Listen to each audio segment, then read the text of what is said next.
in case the person actually succumbed to any kind of gases that are in there, because like Bath Iron Works, they do a lot of welding and cutting in their subspaces.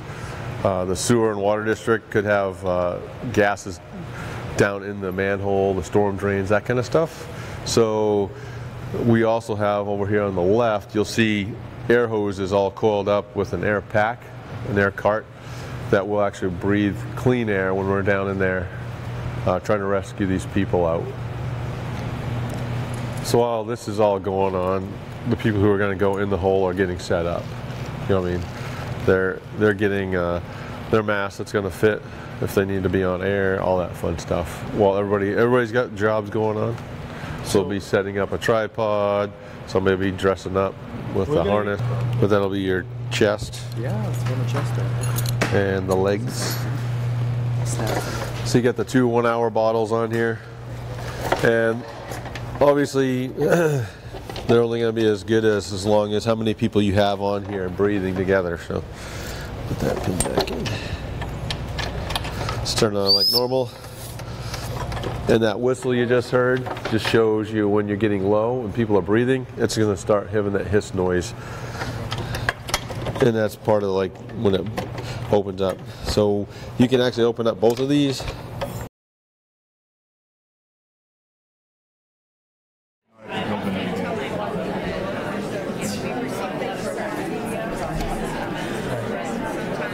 Good evening, everyone. Our fire chief has asked that everyone who is not staff or a reporter take a seat. If you can't find a seat in the room, there are seats up in 206 on the second floor and also 117, which is outside this door. Thank you. So good evening. Welcome to the August 29th public forum on the foam spill that happened on August 19th out at the landing. For those of you who don't know me, my name is Abby King. I'm the chair of Brunswick Town Council. Our goal here tonight is to hear the public's concerns and also to answer as many questions as we can. We have a whole panel that I'll ask to introduce themselves in a moment of experts up here that hopefully can get you as many answers as possible. Our town manager, Manager Hensey, will be collecting any questions that cannot be answered tonight and getting them to the Department of Environmental Protection so that they can be answered at a later time. So please know that we are working to answer everyone's questions. Just a couple of housekeeping matters. We will start with a couple of very, very brief presentations. Our goal is to spend the majority of the time tonight listening and, again, answering questions. We will ask that everyone keep any comments or questions to 3 minutes. We have quite a full room here.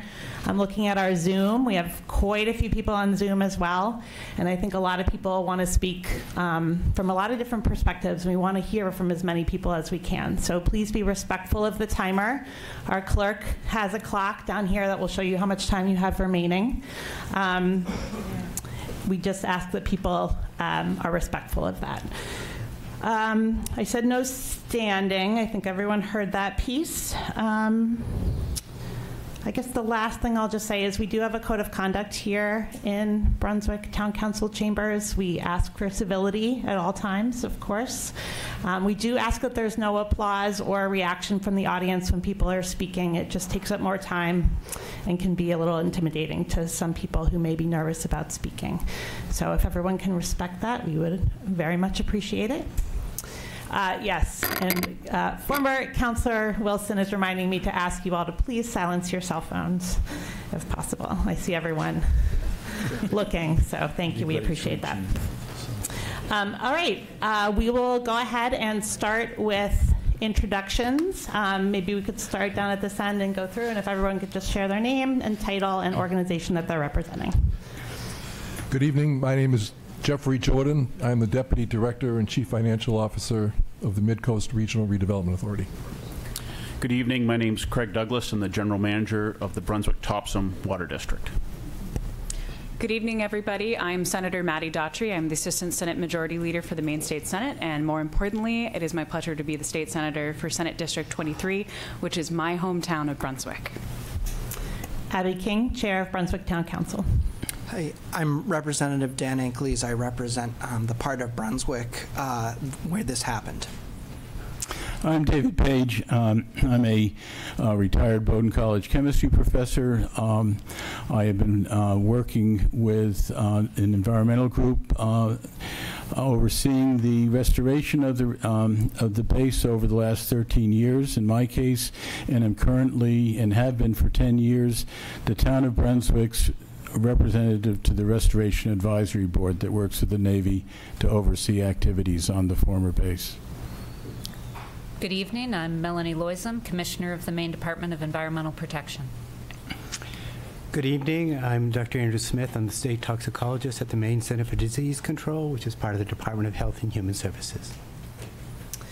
Thank you, and thank you everyone, both panelists and audience, for being here tonight. We really appreciate your time. And with that, I am going to turn it over to Representative Ankleys. Thank you, Chair King. I really appreciate. How's this? Is that better? Thank you. That's helpful. Thank you all for being here. I know when I was on council how annoying it was for panelists to take way too long and make sure that the clock runs out. So we're going to make sure that doesn't happen. I have a really quick, very rudimentary overview. Basically, if there are typos or inaccuracies, I hope to be corrected later tonight, but I just want to share some of these slides just to help frame the discussion and recap a little bit about where we are and what we know. Do we have that? Is there a clicker? I have the clicker. Thank you, Commissioner. But I want it back. Let's see. You will get it back.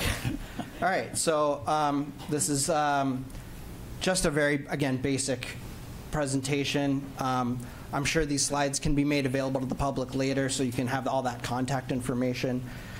I'm going to quickly just go over very broadly what happened, how safe are we, what does cleanup look like, what will we do about this, who is working on this. And there are people all across this panel who are going to be able to answer some of these questions in greater depth than what I'm about to say here. So we know on Monday morning, early morning, there was what is referred to as a faulty message, and the fire suppression system was incorrectly convinced that someone had pulled an alarm, and as a result, 1,450 gallons of the AFFF foam mixed with 50,000 gallons of water were spilled into the hangar. It's the worst spill of this kind that Maine has experienced, and among the worst nationwide. The foam contains the PFAS family of chemicals, which we know are toxic to human and animal life, recently just listed by the federal government as such. The foam contaminated the hangar itself. It got into the stormwater system and the sewer system. The foam in the stormwater system has been mostly flowing to nearby retention ponds. There's the first typo, and ultimately will head toward Harpswell Cove. The foam in the sewer system has been flowing toward the Androscoggin River, or flowing out into the Androscoggin River near where the sewer department is. No nearby drinking water well fields for the water district were in use at the time of the spill. The district is only using water from fields far enough away from the spill right now. And this is a precaution because the spill actually occurred outside of the district aquifer that serves the Jordan Avenue well field. You'll hear more about this, but the hydrology of the landing, along with the work of the DEP, is likely to offer a measure of protection to nearby residential wells southeast of the spill, which is the general direction that this traveled. Facts about our safety: don't touch the foam. If you do, don't make contact with your mouth. You should wash your hands thoroughly as soon as you touch it. We still need to learn more about soil quality and air quality, but from what I understand, it is safe to walk around and be outside generally. Waterways are the most concerning element. Specifically, we should avoid the landing's retention ponds, swimming in Harpswell Cove, which was already closed to fishing and harvesting prior to the spill. The Mid-Coast Regional Redevelopment Authority, just as a point of technicality, owns hangars 5, 6, and 7. The Navy owns hangar 4 where the spill occurred, but Mira holds a special long-term lease. A full ownership transfer was pending, but was complicated, potentially delayed by PFAS formally being listed as a toxin. There's a growing concern about hangar 6, which may be leaking PFAS now, and I'm trying to see that through the subtitles. Hold on. And poses a greater threat to populated areas than what is being stored at hangar 4. Some questions I hope our panel will be able to clarify tonight that I've heard from people in social media and emails and phone calls. With or without the spill, how safe is air quality on the landing when construction kicks up dust? What, if any, are the requirements around testing, especially prior to construction? Are regular uses of the airport, like the recent National Guard helicopter training, now more dangerous in the wake of the spill? Is it safe for businesses on the landing to be open? What amount or duration of exposure does it take to cause us permanent damage? In terms of our own personal safety, how should we broadly think about the landing in our day-to-day lives going forward? So what does cleanup mean? Hangar 4 is being scrubbed. Foam is being sucked into vacuum trucks everywhere it is popping up. DEP's strategically sampling a wide area and will do so repeatedly so that we have a clearly defined map of contamination, which can make cleanup efforts more precise. Over the long term, waterways on the landing will continue to be treated until water meets the new federal standard of 4 parts per trillion, from what I understand. And a question I will want to ask: what is the long-term impact on groundwater and soil in the area, and what would it take to remediate, that's clean up, all of it? How might state and local elected officials respond to what happened? The town council has drafted a resolution around demanding the cleanup and removal of all remaining foam, which will be considered Tuesday of next week. You can read the draft in the council meeting agenda packet. Legislators like myself and Representative Daughtry, Representative Arford, Representative Golick, and others are considering legislation around ensuring that we have the legislative authority in the executive branch to inventory all of the AFFF foam in our state. We're thinking about calling at the legislative level for the full removal of all the foam from the landing, and also working with the Mills administration to maybe adopt some of the other states' long-term PFAS disposal options that are beginning just now as the technology catches up to come online. Legislators will work closely with the town and the Mills administration to get the details right on any of these measures and provide the accountability to ensure that nothing like this ever happens again. The council, lawmakers, and the administration all hope that your feedback tonight can inform our response. And just quickly is a list of different folks working on this issue. The Maine Department of Environmental Protection, which is represented here tonight, they're the lead agency on what we're calling the Unified Command, I think, or Unified Task Force. Mid-Coast Regional Redevelopment Authority, also represented tonight. The Maine CDC, who's here tonight. All of your legislators, and I see all 4 of us in the delegation here tonight. Your town councilors, particularly, not to put Councilor Hicks on the spot, but she represents District 5, which is where this happened. The Brunswick Topsom Water District, who's here with us. The Brunswick Area Citizens for a Safe Environment, a really spectacular organization called Defend Our Health, which has been offering resources and guidance for people along the lines of testing and just general good public health practices. They advocate for public health bills before us in the legislature and have been a real and valuable ally for a long time. And then Anyone else who I didn't identify here, I hope you will identify yourself to the rest of the public so that we know who the helpers are. That's very important. I'm sure I left people out. And I think that's it. I wanted to not take too long. I hope that was brief enough. So I'll turn it over to Senator Daughtry. Can I just add, we can make sure that those slides are put up on the town website so that they're available. And I also did want to recognize that Representative Golick and Representative Arford are in the audience, as well as I see Councilors Updegraff, Hicks, Ecker, Shedd, and Weems, and I know Watson. And who? And Senator King is here as well. Thank you. All right, and with that, I will turn it over to Senator Daughtry. Thank you so much, Chair. Other King in the audience, Chair King. No relation. I wish. I just want to thank everyone here for the panel for being here tonight, and I also want to give a big shout out and thank you to everyone who is not only here in the council room with us, but also in the overflow room and those who are joining us on Zoom as well. Dan went over a lot of what we have learned as a delegation since the spill happened, and I have to say I've been deeply concerned and had a pit in my stomach, like many of you, since I saw the first photos and learned of the spill when it occurred. Since then, I've had countless conversations with constituents, residents, businesses, everything from breweries to bakeries to childcare providers who are not only on the landing, but those of you who are in the surrounding areas. And the thing that I keep coming back to, and I keep saying, and I know I've said with many of you, is that even though this happened in Hangar 4 on the Brunswick Landing, an environmental spill like this doesn't know municipal boundaries or borders. What the biggest thing is, this happened to our home.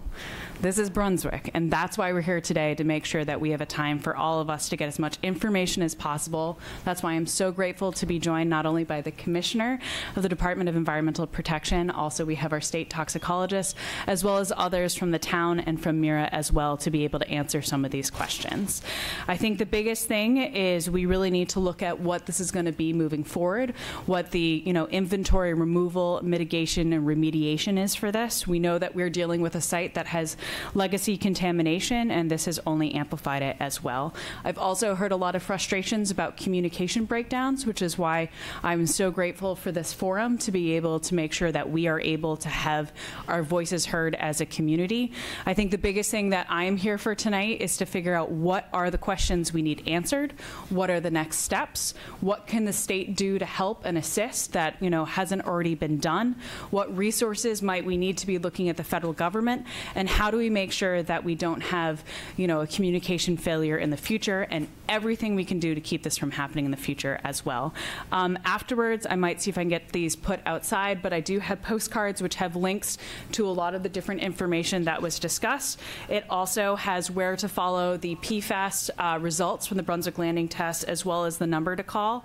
It also has how to get your private wells tested, as well as my contact information. I will be staying around afterwards. I am also joined by my legislative aide who has his name tag on. So if you see either of us, please give us a shout out. We're here to help, but the biggest thing is we're here to listen. So thank you.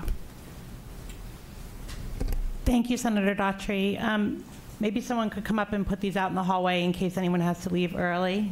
Clerk, would you mind? Thank you so much. We'd like to turn it over to Commissioner Loisem. Thank you very much, Chair King. Representative Angeles did tell me to keep it short. So I anticipate that a lot of the information I might have planned to provide to you will probably come out in the course of questioning. But I did have a few things that I wanted to say at the outset. Can everybody hear me okay? Is that better? All right. First, I do want to acknowledge that many of you, your families, your neighbors, and your friends have experienced fear, frustration, and anger as a result of the discharge of AFFF that happened last week at the former Naval Air Station. I do not want to say anything tonight in any way that makes you think that I am discounting that experience that you've had. We absolutely know that that is something that you are going through at this time, and I just want to make a very clear point of recognizing and respecting that experience that you're having, and I'm sorry that you're all going through that.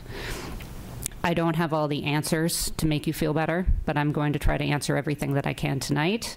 I do have a couple of designated victims with me from DEP who have more knowledge about the details of the site, and so depending on how the questions go, they might unfortunately get dragged up to the mic to help me with some of those answers.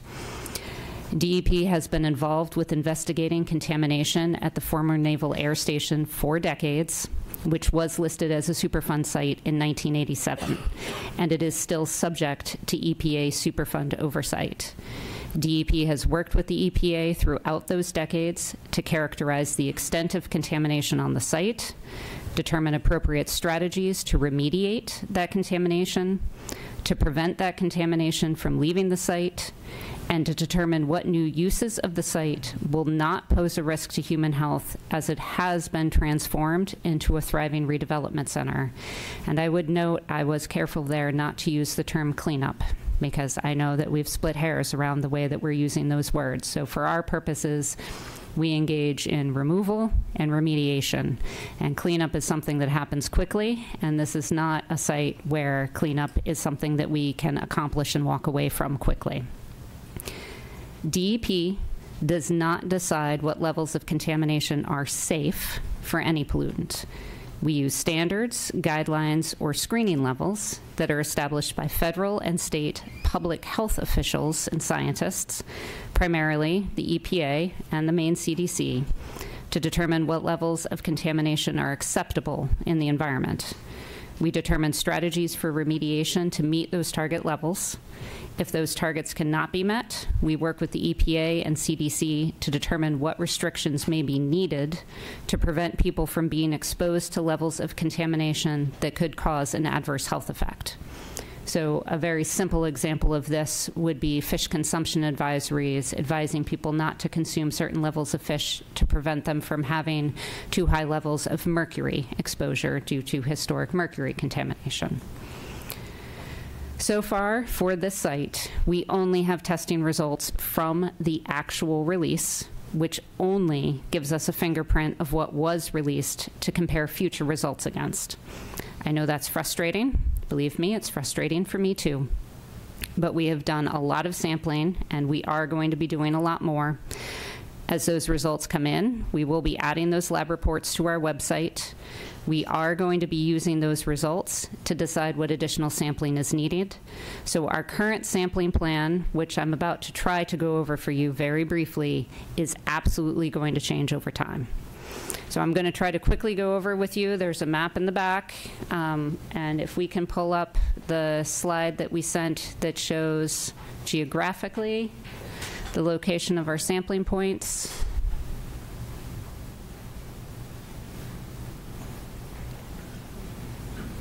Oh, that's terrible. That is so tiny. I'm so sorry. I'm very glad I brought printouts. They're in the back. Oh, go ahead. Pull it up again. Yep.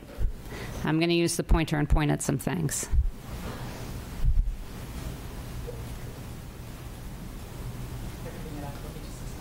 Thank you.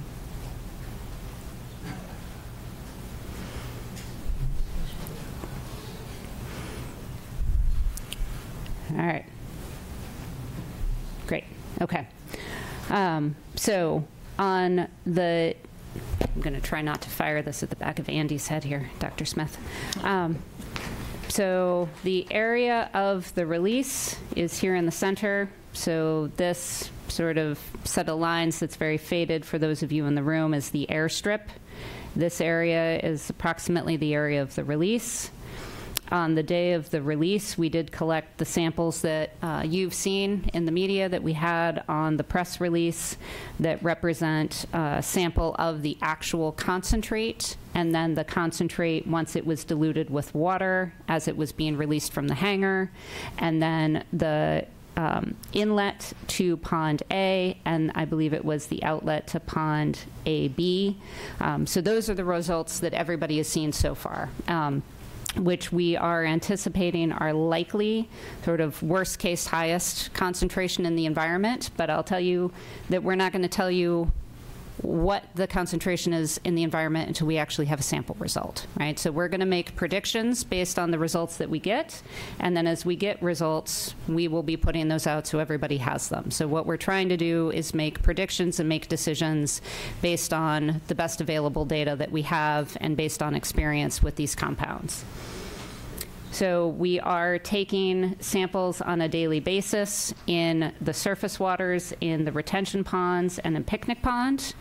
Then we are taking biweekly samples, moving down the stream out towards Harpswell Cove. We're taking weekly samples of marine waters around the edges of Harpswell Cove, where we anticipate that as the compounds, as the PFAS is moving through this water system, this is where, because of the release into the stormwater system, it would flush out into that cove area. We're also going to be taking fish tissue samples in that area, which we will continue to do. The amount of sampling that we do is very much going to be driven by what we see for results. We do have some historic results from our surface water ambient toxics program that has been sampling for PFAS over time that we'll be comparing this to. Those are fairly limited results, so this will be a much larger data set for us to work with. At the time of the release, in addition to it going into the stormwater retention system, it also was released into the oil water separator that discharges to the local sewer system. So we have asked the Brunswick Sewer District to begin collecting effluent samples to test for the concentrations in their effluent. We did have preliminary effluent results from the water district before this release happened as part of our statewide testing of wastewater treatment plants that we'll be able to compare that to. We're going to be testing ambient water in the Androscoggin River at the outfall, downstream and upstream, so we can try to compare to see if we're seeing any kind of effect from the outfall. We're also going to be taking a variety of fish tissue samples. They're not all displayed here because it was hard to try to put everything on a map to talk to you about tonight. Sorry about that. We will be taking additional fish tissue samples through the Androscoggin River. Some of the little yellow dots that you have on here that you can see a little bit more clearly if you flip the page over are additional soil samples that we have just started discussing taking in the last couple of days, which Dr. Smith can address a little bit more in terms of potential exposures, but we've heard a lot of concern from the citizens about walking around the area of the base where the foam came in contact with the soil, and so we do feel like it would be prudent to sample those soils to understand what kind of concentrations are present there. So we've intentionally picked locations where our staff have knowledge that the foam was in contact with the soil. So again, we're trying to sample the places where we believe it's most likely that the compounds definitely entered the environment so that we can get a sense of their concentration in the environment. I know that there have been a lot of questions about drinking water sampling around the Coombs Road and Purington area in particular. We are in the process of identifying which wells in that area we believe would make sense to test first. And I'm not a geologist, so I'm going to put this in layman's terms because in the world of geology, that is what I am as well. So we've talked a bit about what we know about groundwater flows on the base, we being DEP at large for many, many years of studying contamination on the base. So very generally speaking, groundwater on the base, it flows in two directions. The north end of the base, groundwater generally flows towards the Androscoggin River. So if you imagine, this is a tidal river. This has a huge sucking effect on groundwater, right? So this has a major hydrologic force in terms of the way that contaminants from the base could flow. So the north end of the base does flow towards the river. The majority of the base flows south and southeast. And so we do understand absolutely why the folks on Coombs Road in particular are concerned about their private wells. The reason that we did not run out there and that we have said that we don't believe that they would be impacted, definitely not immediately, for sure, is for two reasons. Along the west side of the picnic pond and stream area here is a wall of 10 extraction wells that were established as part of the remediation program for the Superfund site. So there was known contamination on the base of groundwater before this release happened. Extraction wells were installed to help manage that groundwater, any potential groundwater contamination, to prevent it from entering that stream system and discharging off the base site. So when you deal with a Superfund site, part of what you're trying to do is you prevent people from being exposed to contamination, and you try to prevent the contamination from leaving the site. So the first wall of defense is those extraction wells. Next is this stream area. So you have two streams that achieve a convergence here at Picnic Pond. Those drain out to Harpswell Cove. So water in this area is flowing strongly south. So between those extraction wells and that hydrologic feature of those streams, it would take quite a bit of time for any contamination to cross those two boundaries and reach Coombs Road.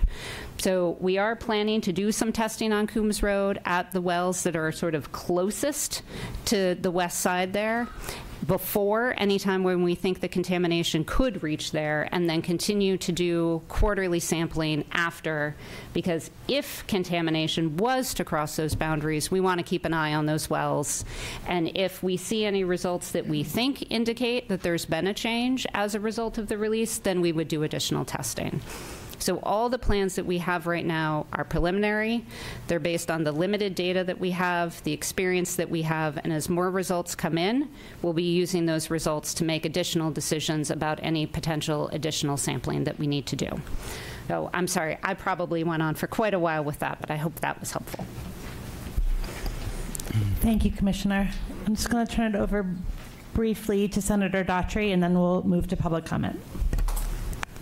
Thank you so much. I just realized in my comments that I did forget to say a couple of things that we have already done at the state level. Maine has been leading the nation on a conversation about what PFAS is doing not only to our environment, but to individuals as well. And we have been working since 2019 through a series of bills, not only to identify where PFAS are, not only in our products, such as our clothing, our food, our ground, but also we have had 3 different bills looking specifically at AFFF and trying to inventory what we have here in the state, knowing that, you know, our firefighters and folks working in airports have been exposed to this for a long time. So I do want to give a special shout out and a thank you to our fire chief, Brilliant, here, as well as everyone who was able to respond to the incident, and remind folks that, you know, our folks in our fire departments have been working with this material for decades and decades and are starting to now deal with what this means for them and their health as well. Additionally, the Mills administration did put in their budget over $30 million for PFAS remediation as well, and this is something we're continuing to look at. The legislature over the last 4 years has done everything from putting money towards, you know, well testing, health testing, because we know many in other parts of Maine where we've been seeing this, you know, that we need to make sure we can test to see what people's exposure is. But I'm saying all of that to just make sure that folks know how seriously the state is taking this, and we know that we, like all of you, still have a lot to learn, and this is something that we take really seriously. And I really want to thank the commissioner for all the communication the state has had since day one, and, you know, remind folks that they've been out there every single day and have been in communication with us as well. But I wanted to make sure that folks knew that we had a few things on the books, and I think that's probably why, with our legislative work about just how scary this product can be, but also has been a necessary part of firefighting and is being phased out. I think that's the first time I actually heard about it, was when we had these bills dealing with that firefighting foam. So just wanted to make sure that was out there. Thank you, Senator. All right, looks like it's 7 o'clock. So I usually take comments in the room first. We'll do maybe 45 minutes of comments and questions of people that are here at Town Hall, and then we'll switch over to Zoom to make sure everyone has an opportunity to speak that would like to. Just a reminder, we're asking 3 minutes per speaker. We have a lot of people here, a lot of people on Zoom that I know want to speak, so if we could refrain from repeating questions or comments that have already been stated, that would be helpful as well. If people want to, you can come up to the podium. We do ask that you use the mic so that folks at home can hear you. And we just... Do you want to do that instead? I think it's faster. Great. And if you can just start with your name and town of residence, that would be great. Okay, my name is Dr. Don Stein. I'm a resident of Topsom. And the only question I have is, if you knew this was, if the town and the state knew this was a Superfund site since 1987, why was there any building done on the site in the first place, especially if you have a lot of old age homes out there, memory care facilities, now facilities that are going up for low-cost housing? What was the rationale for building on a Superfund site in the first place? Commissioner, do you mind responding? Thank you. Well, I can't speak to the rationale because DEP didn't make the development decisions, but the Environmental Protection Agency and in conjunction with them, the Department of Environmental Protection review development proposals. And so when entities have plans to redevelop on the site, we review what they're proposing to do against what we know about the contamination and potential exposure pathways for anyone. All of those decisions are documented. They are a matter of public record, so if there's any question about those, we can make those available. But each one of the parcels at the time that it's transferred from the Navy through the Superfund site to the redevelopment authority or to others is reviewed through that federal process. It is a federal lead Superfund site, and so it is the U.S. EPA that has the ultimate decision-making authority on deciding whether or not there is a level of contamination that would exceed the proposed use. Thank you. May I also respond? Yes. Again, Jeffrey Jordan, the Deputy Director of MIRA. I had first joined the Brunswick Local Redevelopment Authority, which was the authority that was established for a period of about a year and a half to develop the proposed reuse plan for the former base. We went through an extensive public planning process with over 18 charrettes to solicit information on the vision and the reuse of Brunswick, of the base. We knew more about that land from the information collected by assessments by the Navy and the fact that this had been a site that had been under study between US EPA, Maine DEP, the Navy, and BACSI for better than 20 years. Brunswick has a reputation, and I think a history, of being a very green and environmentally concerned community, to the extent that the citizens of Brunswick led the effort and demanded that the Navy begin to address some of the environmental issues on the base. More money has been spent likely on Brunswick Landing as an active military facility than probably any other Navy base in the United States. Nearly $90 million have been spent between 1980 and the closure. The consultants that were brought on board to assist in the redevelopment did extensive work in evaluating what are the historical types of contamination on all sectors of the base. And when we went through the public charrette process, the base was divided up into 9 different districts, and there were specific descriptions by our consultants, who were environmental scientists, that would describe what is the historical contamination in District 1. What are the types of uses that would be eligible within that district? And we developed a land use plan that would allow the Navy, US EPA, Maine DEP to establish records of decisions that establish what are the land use controls that will have to be put in place and continue to be maintained as the base was redeveloped. All of the deeds on the transfers of property coming from the Navy to MIRA, and then if we sold the parcels, those continue to be a part of the record and a part of the deeds on those transfers. And those property owners have a responsibility to adhere to those land use controls. There are land use controls that prohibit, as an example, housing and daycare facilities in certain areas of the base because of historic contamination.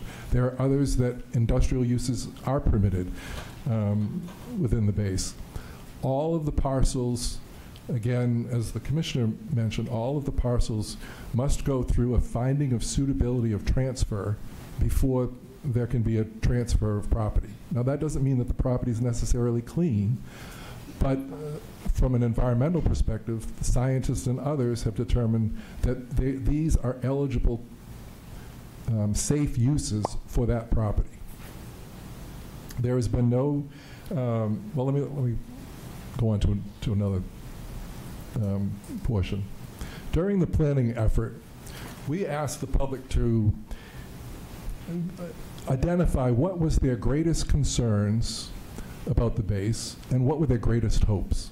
And through that process, and these were in the early charrette processes of the redevelopment, through that process, we were able to come up with a set of goals and for the entire base.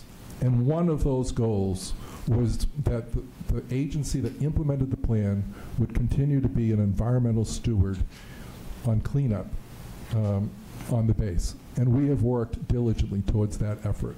As an example, I'm not going to go on too long here, but as an example, we spent nearly $3 million dealing with faulty sewer collection pipes on the base to remove contaminants, and that could be subject to be washed into receiving waters. And as a result of that investment, we were able to turn that sewer collection system over to the Brunswick Sewer District. So, you know, to give up the asset and allow the impact that base closure had on this community would have been dramatic and significant. And I think the residents who participated in that planning effort over a long period of time said that redevelopment efforts within controls of and strict oversight of DEP and EPA, we could move forward and develop the property. Thank you. Yeah. I think, no, it is, but we appreciate it. And I think your mic, I would back up a little bit because I think it was a little, yeah, but that's perfect. But thank you very much, Jeff. Was there someone else that was at the? Back up. Okay. All right, go ahead. Thank you. Yeah. My name is Peggy Siegel. I live in an apartment on the landing. And to get more specifics on what was just explained, upon the transfer of land at the landing, and we know there's been and continues to be residential renovation and new construction, what kind of soil testing is done specific to PFAS before those structures are, when there's excavation going on? Is there soil testing? Well,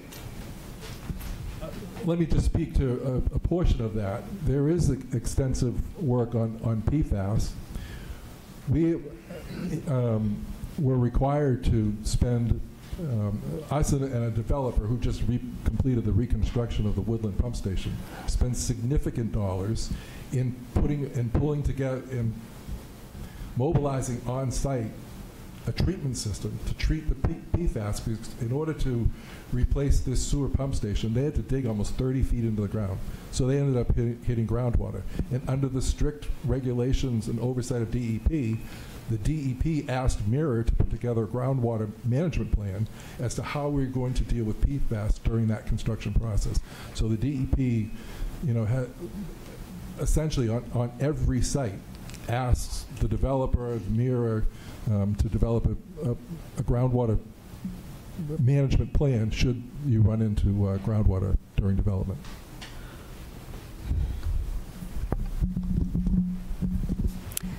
I would just reiterate what Mr. Jordan has said, is that we have identified PFAS contamination in groundwater as a potential risk on the site, and so have required any groundwater that is encountered to be treated. In terms of PFAS in the soils, I don't know off the top of my head the locations where soil sampling has occurred.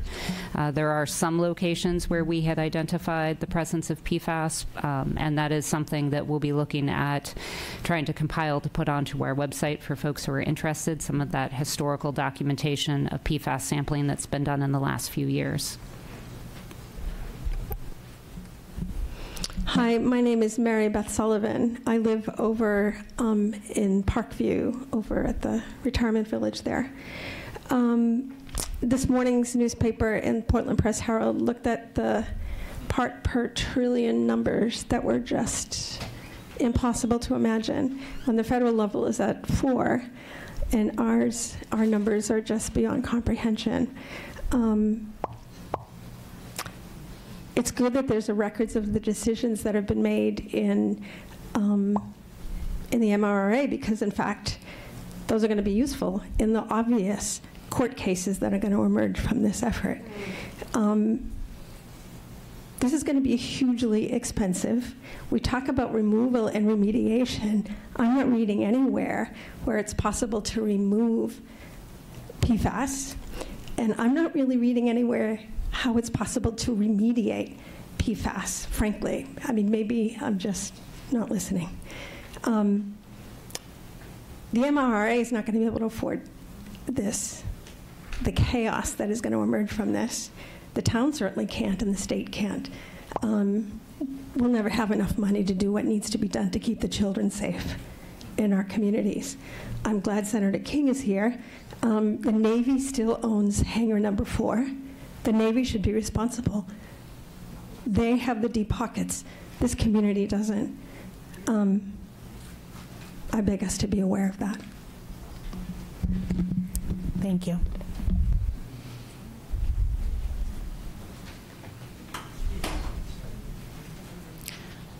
I'm seeing a lot of hands up on Zoom. I just want to remind you we're going to take comments in the room until 7:45, and then we'll switch over to Zoom.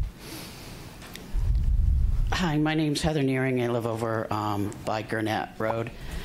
And is there a list of the exact chemicals in PFAS? Because if I want to get my water independently tested, I need to tell them what to look for. I can't just say this, because do you know what exactly are the chemicals in that foam? And second, Mr. Ankles, when you were speaking, you made a comment about the air quality, if it's safe for us to walk outside, and you said generally. Generally to me means no. I'm an asthmatic. If I'm walking outside there, I'm generally safe, but then I could get something, and I could end up sicker than I already am. So can we get some, not generally, we need to be specific. So thank you. And I think you guys are doing a great job, and thank you very much.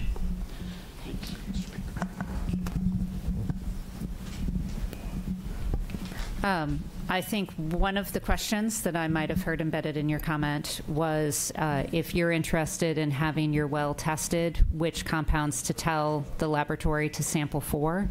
On the department's website, we do have general guidance for homeowners who are interested in doing PFAS testing.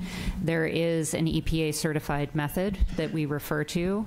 The family of PFAS compounds is enormous.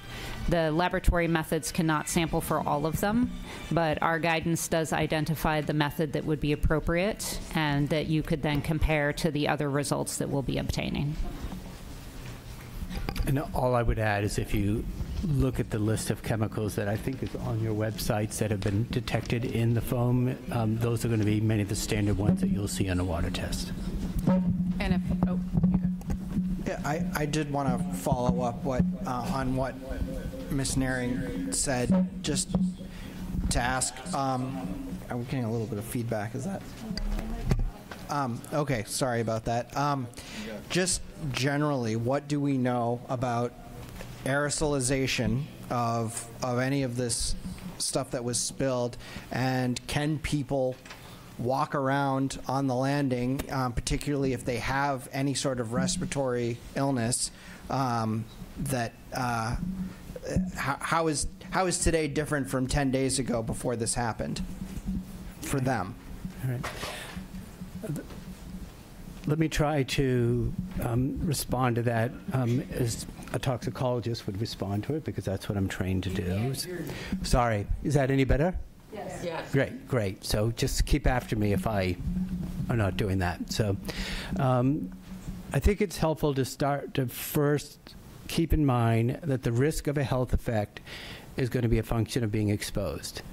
So health effect, the likelihood of that is exposure. So let's talk about the exposures we know not to be concerned about in this community. Let's talk about the exposures we know to be concerned about based on the testing data we've done. And then let's talk about the exposures we're still investigating because, frankly, we're not sure. So to start with, the one we know not to be concerned with is what you're drinking out of your tap water if you're getting it from the Brunswick-Topsom Water District. Right? That is tested for PFAS, it's being continued to be tested, and they've taken actions to protect their water supply. So that we don't need to be concerned about. Let's talk about the ones that we are concerned about. And top of the list for us is consumption of fish from these surface waters that have been impacted from the historical release of PFAS.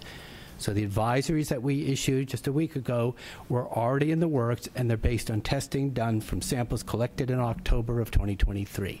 So that predates the spill. And for all the waters we issued advisories on the east side of the runway, they're all do not eat. So whatever the spill does to change that, it is not going to change the advisory. It's do not eat. Some of those water bodies are already posted. Some of them already have no trespassing signs. We strongly advise you to abide by those.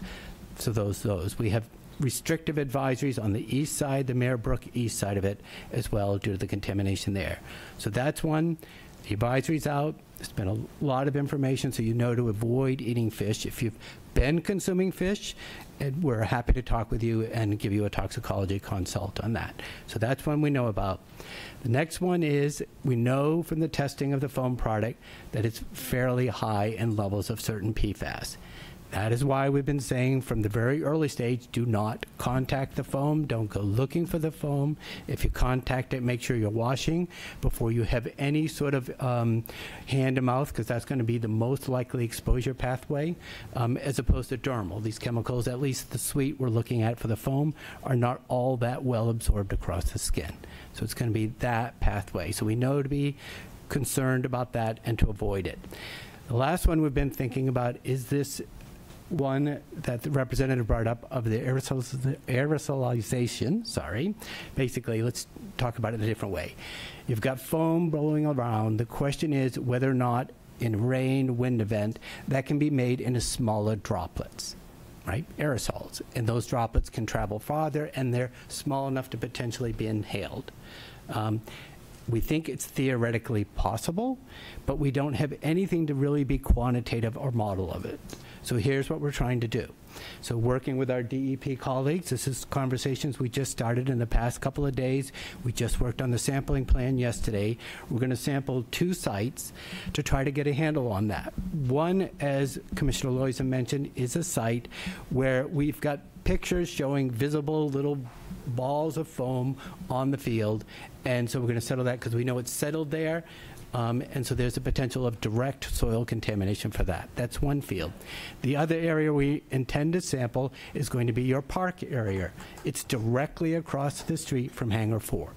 We don't have, at least I'm not aware of any reports of foam landing on that site. But it is close. And so if these small droplets were being formed, you could see it by the fence, you could see it blowing. If they were formed and they were transported, that seems to us one of the most likely sites to have been impacted. So for that reason, working with our DEP colleagues, we're going to sample 3 areas of that in a fairly dense grid and see what we find. And as Commissioner Loiza has pointed out, depending on what we find, we'll determine what we do for any further testing. But that's to try to help us understand both of those pathways, direct foam effects versus this making small droplets and being transported for those. So those are the ones we're aware of right now that we see as the primary concern for exposure pathways, the ones we're uncertain, and the ones we know not to be concerned about. Doctor, if you don't mind me asking, what's the timeline on the testing? So for the soil testing, I think we're trying to, and it's the Royal We, because it likely will be mostly Commissioner Loisam's crew, we'll hope to get out sometime next week and collect those soil samples. And then after that, we'll from there get them processed by the lab. And then it's whether it's a real fast turnaround. But I think it's hard to get those back within a week. So probably a week after. So maybe 2 weeks out, next week sampling, a week to get the results. So I'm looking at the senior hydrogeologist that will be involved in that effort. So I'm getting a nod. Thank you. And we can make sure that the results of the testing are Absolutely. shared broadly in town, for sure. Yeah, yeah. I would say the one other type of sampling that we're only in the very early discussions of, because frankly we don't have a lot of experience with this, is whether to do any ambient air testing. We're looking into the methods for that. That will be the first stage. Are there methods that we can have confidence in that will give us results we want? If we determine that's feasible, and the we is us again with our colleagues at the department, then the question would be, where do you site it to try to get at the exposures people are concerned with? There's so thank you. So how far back do I need to go? Okay. So what I'm talking about is the idea of doing ambient air sampling, much like we do for particulate matter or VOCs or things like that. The DEP has a lot of experience in doing that. We do not have a lot of experience doing sampling of air for PFAS. So the first step is looking into methods and making sure these are methods that we're able to implement and that we will be able to get results that will be helpful. Then the next stage is deciding where would you actually place those sampling devices to collect air. And that's a function of having a site that's secure and gives you what you need, but also gets you the potential sources of exposure you're worried about. And we're just in the very early stages of having discussions about that, but we will certainly keep everyone apprised as those discussions move forward. Senator Daughtry. Thank you very much. And I just want to add on the question about having your well tested. On that postcard is the list for the state website. PFAS is not one chemical. It is a family of chemicals known as forever chemicals. And I really want to recommend for folks who are concerned to look at the CDC's drinking water program. There are excellent resources on there. There is also a link from the DEP about what you can look for on wells. And there is a really great amount of resources out there. If we do run out of postcards, I can make sure we get more of those as well. And I also just wanted to say I've been getting a lot of emails that folks can't hear. So I don't know. I mean, everyone in the room can probably hear, but can you please let us know? I saw folks coming down from upstairs that if you can't hear, just let us know. We'll make sure all those links are on the town website as well. I believe most of them are already, but we'll make sure by tomorrow that they are. Thank you. My name is Pam Brennan, and I live in Brunswick on Princess Point, which is on the east shore of the lower end of Harpswell Cove, where our private well is, where I let my little grandchildren swim off the dock last Friday. So not too happy about that. It was on the east side. My first thoughts are for the firemen who went into Hangar 4 and waded through 4 or 5 feet of foam to shut off that valve, and I want to say thank you to them. My second question is not the most important one, but Dan, I'm sitting here in the back, and you said Hangar 6 might still be leaking. Please, God, don't let it leak anymore. Now, I want to talk about the laws in the state of Maine that required PFAS to still be on that base, in those hangars. There was an article I read, I don't know if it was in the Brunswick paper or the Portland paper, that said the PFAS was there for fire suppression because the state law in the state of Maine has not caught up, has not been changed, so that we can convert to a product, not an easy one, I'm sure, with its own environmental impacts to be considered. Why is that chemical, and I don't call it foam, I call it chemical, on that base, and get it off as soon as possible? Whatever it takes, a task force from the governor's office, but this is horrible. This is Love Canal, Brunswick, Maine. Thank you. Senator Daughtry. I can respond not on the technical aspect. My limit of understanding on AFFF is that you have the legacy long chain versus short chain. But as far as the state taking action, we absolutely agree. This is something that we've been talking about and trying to actually get an inventory of how much product is in the state so that we can take care of it.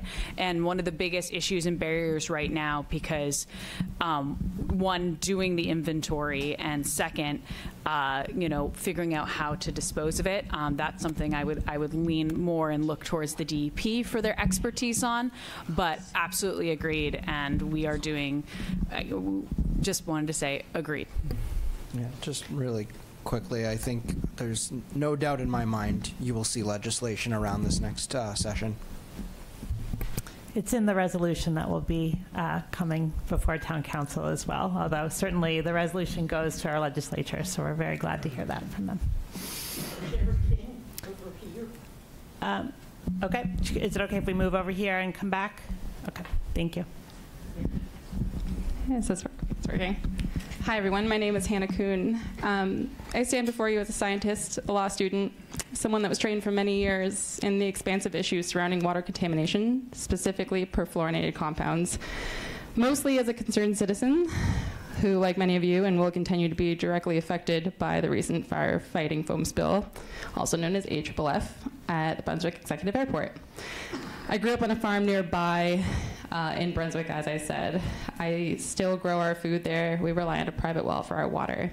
The events of the past week have left me incredibly troubled, not just for myself, but for our entire community, especially after working on behalf of many others in a legal context for much of my adult life, dealing with exactly this.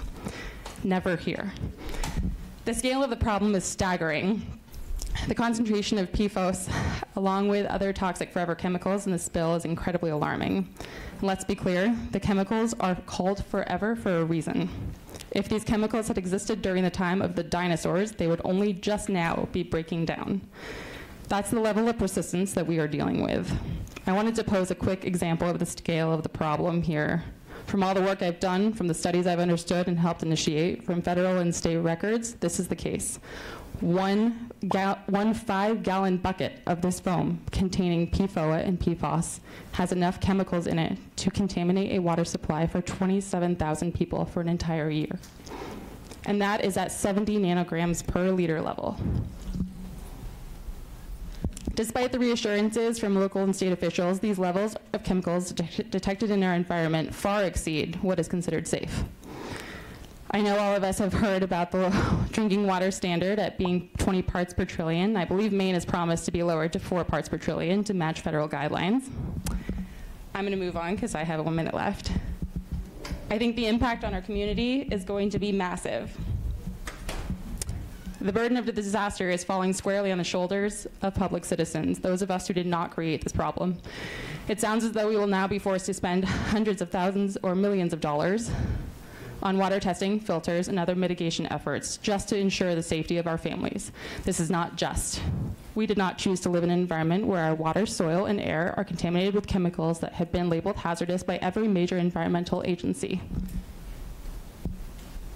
I have a lot more to say, but I do believe the end result is this. We need to come together as a community to push for stronger protections and resources to help mitigate this disaster. We need clear, transparent communications from our officials about what is being done and what more can be done. We need to support from local and state officials, not just reassurances, but real actionable plans. In closing, these are my questions. How will we be kept informed moving forward? What resources will be made available to private well owners and other community members? How can we, as a town, work together to ensure that this does not happen again? And now that PFAS is redesignated as of April under CERCLA, yes, and now that PFAS is redesignated as of April under CERCLA, what help can we get from the federal government? How will we know the results you find from the DEP? What will we know from the results? Where will we be able to access them? How will we be informed? And lastly, when will the next meeting be?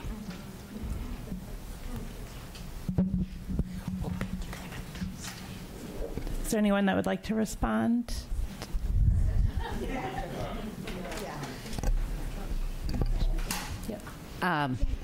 I can take a stab at a few of those. In terms of the analytical results, we'll be posting those on the website that we created. So if you go to, I believe Senator Daughtry has it on the postcard. It's under DEP's website under major projects for the Brunswick Naval Air Station AFFF release. And on that website, there's a link where you can go to sign up to receive automatic updates. So every time that we post new information to that website, you can sign up to automatically have an email notification that additional information has been provided there. So as we receive the sampling results, they'll go through our QC process, and when we determine that they're accurate, then we'll release those and put those on a website, and you can get automatic notification of that. Just a quick question that maybe you can help with. Has there ever been anything with respect to PFAS-related spills that we can call on the federal government to make some kind of official declaration? Because I know, serving on the Appropriations Committee, those sort of declarations are often what helps unlock federal dollars to help communities like ours with situations like this. So is there a federal response in place already for situations like this, that if someone could declare a disaster, could it happen? I can't speak to a disaster declaration. In terms of the listing of PFOA and PFOS as hazardous substances, those have been officially identified as contaminants of concern associated with the Superfund listing. So they are part of the ongoing site investigation. There has been some site characterization. So as we collect more information about the environmental quantities that we measure after the release, we'll be able to compare some of those to previous sites, to previous sampling, to see if there's been a change in those concentrations. That's kind of a long way of saying that it is already part of the Superfund investigation. I guess what I would say in terms of federal leverage is that the Navy is still a responsible party for the site. They're a responsible party under CERCLA. These are materials that were released that are classified as hazardous substances, and so they do have a liability associated with their release, and that will be part of the work that will be ongoing by the EPA and DEP to continue to hold them responsible for the costs and the impacts of that. Go ahead, Dr. Page. Let me just, sorry, thanks. Let me make a comment, and that is that I think that what's really important moving forward is to maintain the interest in what's happening at Brunswick Landing and the Brunswick Executive Airport moving forward as Brunswick citizens, not in an adversarial sense so much as participating in those activities where information is provided. For example, town council meetings, lately have been very informative, and that there is a great deal of background information on the Town of Brunswick Council website, from the February and from the June council meetings. Secondly, 3 times a year, the Restoration Advisory Board meets to go over the remediation efforts that are carried out by the Navy. That is open to any citizen, either via virtual attendance or in person. I urge anybody to attend those and participate, because knowledge is power. Could someone respond to maybe Mr. Jordan, the cost question of who's responsible for the cost on the landing? I think that is still an open question on back up. That is still an open question on liability.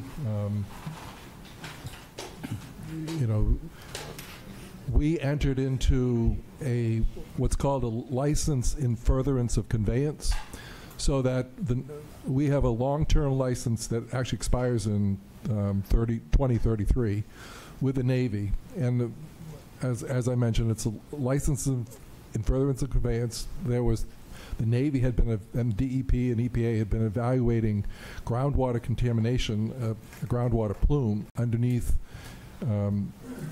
Building 200 and Hangar 4, so they didn't transfer title. But because it's an entirely paved area and it would not impact public health, they allowed us to enter into this agreement to utilize that building. MIRA essentially then took responsibility for the operations and maintenance of that building, yet there remains legacy foam within that system. So I think it's much more of a legal issue on liability that will be determined down the road. So I think it's much too early to kind of comment on who has that ultimate financial liability. I think Senator Daughtry had a follow-up. I was just wondering real quick, and then getting to our next question, Mr. Jordan, I think part of what Ms. Coons was asking that I think I've heard from many, many different people is as far as communication for next steps and what MIRA plans to do to communicate to folks who live on the landing and work there. Yeah. On behalf of MIRA, we want to accept and acknowledge that we were slow on the uptake of providing information to the public. On the morning of the release at 5:30, we were notified by an alarm by about 5:15 a.m. By 5:45, Eric Perkins, who was in the room here, our property manager, was on site with the Brunswick Fire Department. By 6 o'clock, the executive director had notified all staff that the staff meeting had been canceled for the day, the 8:30 staff meeting, and that we began showing up on site between 7 and 7:30 to deal with this issue. We had 5 staff available that day. In concert with Chief Brilliant, who was one of the senior command officers in Incident Command, we set up Incident Command by 8 o'clock that morning. We were focused on who are the parties who need to be on site to begin to manage this effort. We were working with the Brunswick Fire Department. The fire department and our staff had already contacted Maine DEP, and they were on site before 8 o'clock. We had notified Clean Harbors. We essentially signed a service agreement with Clean Harbors that morning with no understanding of the ultimate cost. Filibustering and let the people ask their questions and make their comments.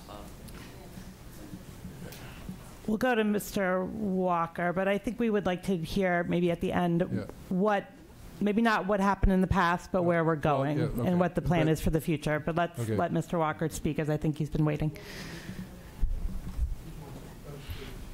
We'll go to Mr. Walker, and then we'll go over there, and then I'll need to switch to Zoom. So my name's David Anthony, and to your point about the plume, mine is, I'm on a, good, okay. Mine is on a, we're on a well on Harpswell Road, southern Harpswell Road. I've mentioned a number of times to the town that we have a plume issue, and plumes move, we know that. And nobody can guarantee they don't move. So my point is, why is anybody on private wells right now? Or at least why doesn't somebody have, every resident that is served by a private well should be served by town water. The town of Sandwich in Massachusetts has faced the same thing with Otis Base. They have put the entire town on town water. I mean, it's that simple. So, for whatever it's worth. Thank you. And I have a private well myself, so I share your sentiments. But we'll move on to Mr. Walker. Thank you all for being here tonight. Stephen Walker. I'm the Executive Director of the Brunswick Topsom Land Trust. We are located at 179 Neptune Drive. I think you probably saw photos and videos that me and my staff took of the foam directly behind our office blowing in the air. I wasn't going to say this, but following up on Mr. Jordan, we still have not been officially contacted by MIRA. Our official contact came several days later by DEP. Anyway, my question is, we have an organic garden right behind our building that is utilized by new Mainers. So clearly there is a language barrier. when the foam went airborne, fist-size chunks of foam did end up in that organic garden directly behind our office. My question is, what should I be telling the new Mainers who are currently cultivating that? Should we shut it down completely? Should there be no harvest? Can that area ever be utilized again for organic gardening purposes? Thank you. Thank you. Thank you for that information. We do have a bit of a program in our office of looking at PFAS effects in home gardens that have been impacted. Thank you again. That's what my mother is telling me all the time. So, correct. We are doing some testing of home gardens as we've dealt with the contamination of farmland associated with the land spreading of residuals and contamination of groundwater and people wondering about irrigation pathways. We have some funding which we might be able to use to help in a situation like this, so at least on the testing side. So if we want to connect later, we can explore the possibility of us doing testing of that garden area so you can get some soil results, and then we can help you interpret those, because that's something we've done elsewhere in the state for small gardens that have been impacted. We've learned a bit about which vegetables take up PFAS appreciably, which ones don't, and there's some really big surprises in how different they are, so we can share that information as well. So if we can just catch up later, we'll be happy to see what we can do to provide assistance. And certainly if you need help with translation, Mr. Walker, please let us know. We can connect you with IRC. We'll take one more in the room and then we'll go to Zoom. Oh. We'll take two more in the room and then we'll go to Zoom. Y'all are killing me here. We'll take three more in the room and then we will go to Zoom. I think all that people need to ask, you should hear all these people, no matter how long it takes. We want to hear everyone, but I did promise that I would take some comments from Zoom because there are people that are homebound and aren't able to come. All right, why don't we start over here since we've been at this side of the room. Hello, my name is Justin Englisher. I don't live in Brunswick, but I actually work at Tech Place, which is in Hangar 4. I've been pretty kind of shaken up to return to work. I know you guys all hired some people to clean it up. I'm just kind of curious, what are some of the metrics that you've used to determine that the site is safe to return to work? And, will I be putting myself at heightened exposure to health issues by sort of working there often? Thank you. Yeah. Doctor, I know you've spoken to this a bit already. Could you just give a synopsis of what you said earlier about the risks? Well, this will be different because he's talking long term. No, he's talking about a workplace where I believe there was some seepage of the foam into the workplace. Is that correct? Yeah. So I work in, I guess not the actual hangar, but right adjacent to it. The building adjacent. Yeah. The foam was kind of close to where I work. Right. So they've picked it, and they have come in and cleaned that up. Is that correct? Yes. Yeah. So I think I'm aware of this. Hopefully it's not another place. So I'll tell you what we're trying to do to get a handle on that. We've been consulting with the National Institute for Occupational Safety and Health to just try to understand what there is for guidelines, what there is for testing, and whether or not those are translatable to the work environment. So I'd say right now we're still in the stage of gathering information, but it does get back to this question of thinking about how you might be exposed. Again, we do not believe these chemicals are very volatile chemicals that are just going to be emitted in a gaseous form that you can breathe. They're going to need to be most likely binding to particulates in an indoor environment. Since it's been cleaned up, there's no foam left to be made into an aerosol. So it's going to have to be particulates, and those particulates can get like dust in a house shaken up and you could inhale them if that's a possible scenario at all. So, that's something that we're looking into. But again, since it's been cleaned up, would think that your risk would be relatively low for working in there. But it is something we're looking into. So I hope that helps a little. Thank you. I just want to say that we're getting comments about the audio at home. So for those of you that are at home and having trouble hearing, we are working on it. Our IT staff is working. I will try to repeat the question that we hear so that those at home can hear the question. Go ahead, ma'am. Oh, we're going over here? Okay. Mr. Kantner. Yes, Bruce Kantner, Rossmore Road. Communication, I've heard you all address that, is extremely important. And I'm just going to come right to the moment. Up in room 206, it's full of people. We didn't hear a word of Mr. Jordan's presentation in the beginning. And many of us are particularly concerned about the role of MIRA in this for years. We try to understand it, look at the history. I was told to keep it this far from my mouth. Okay, thank you. I'm trying to communicate upstairs too, I guess. So, Chairwoman King, I appreciate you saying you'll make this available, but will the video be clear if we want to go back and look at the archives? I just raised that as a question because we've missed some critical, I believe, presentation here, and perhaps others, because I've been down here since couldn't hear up there. Yes, I'm getting a thumbs up from Jim Nealon, our head IT person, that the video will be clear. So you should be able to rewatch anything that was said earlier. And I apologize for the audio issues. I know it's a big challenge. And I just want to mention there are multiple uses for the base, wonderful uses, recreation. So I'm a bicyclist. And could somebody say, I understand we don't know much about the aerosols, but should I be bicycling out there now anymore for a while? Can we ask that question also of bicycling? The question is about bicycling at the base and if that's safe.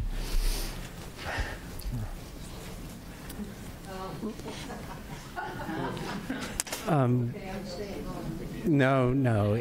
I'm just trying to think of the right way to phrase this. So, because I don't want to in any way, and the commissioner said this earlier, I don't want to in any way discount concerns, or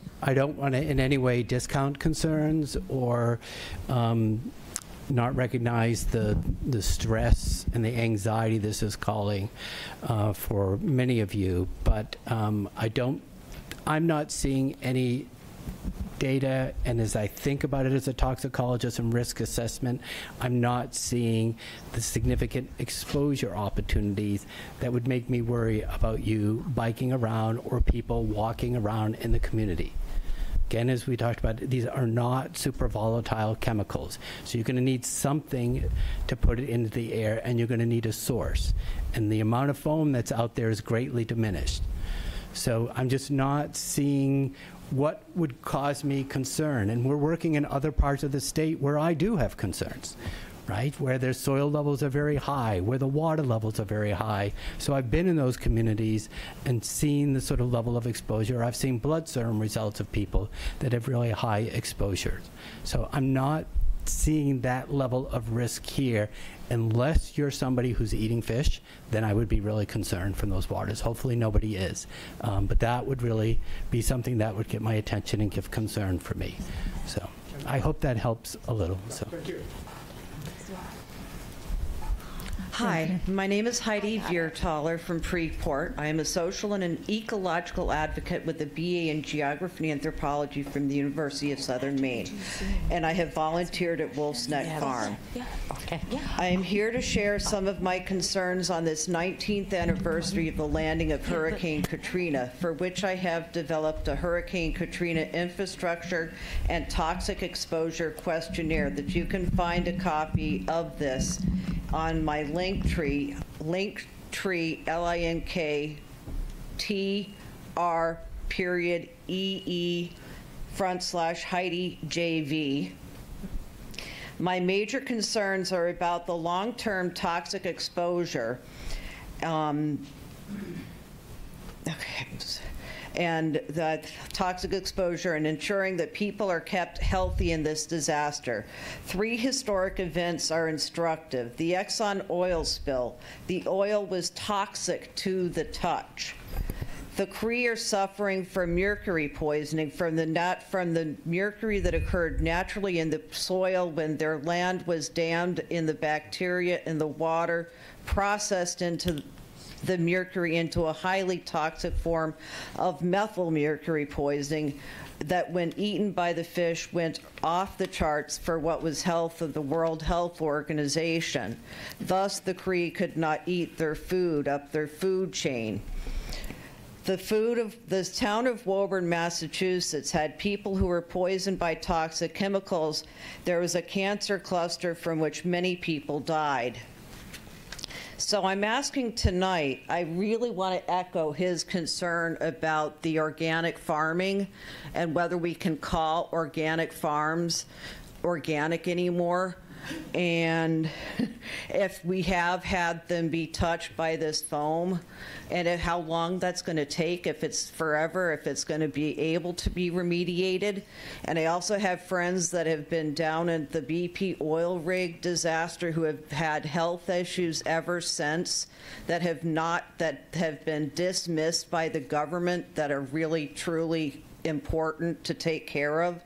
So my questions are, is it safe to drink the water here from the water fountains in Town Hall? And with the talk about the aerolizing of the PFAS, might we need to start wearing masks, not just from COVID, but from the toxins from this chemical spill? Well, I can answer the question about the water fountains here. They are safe. It is town water. But thank you for asking that. I'm going to ask Dr. Smith if he could speak to what we know about the long-term effects of PFAS exposure, excuse me. Well, I think the question was more about the aerosolizing of the... I'm on it, and I'm right next to it. So I think it's more me speaking up. I think we get back to this issue of the question is whether you can have foam when it's being acted on by wind, rain, etc., forming small droplets that then people can be exposed to. First thing to keep in mind is that there's a lot less foam out there now than there was, and it's decreasing, I think, all the time, right? So our DEP and their contractors are out there with trucks. I actually got a tour the other day to actually see them in action.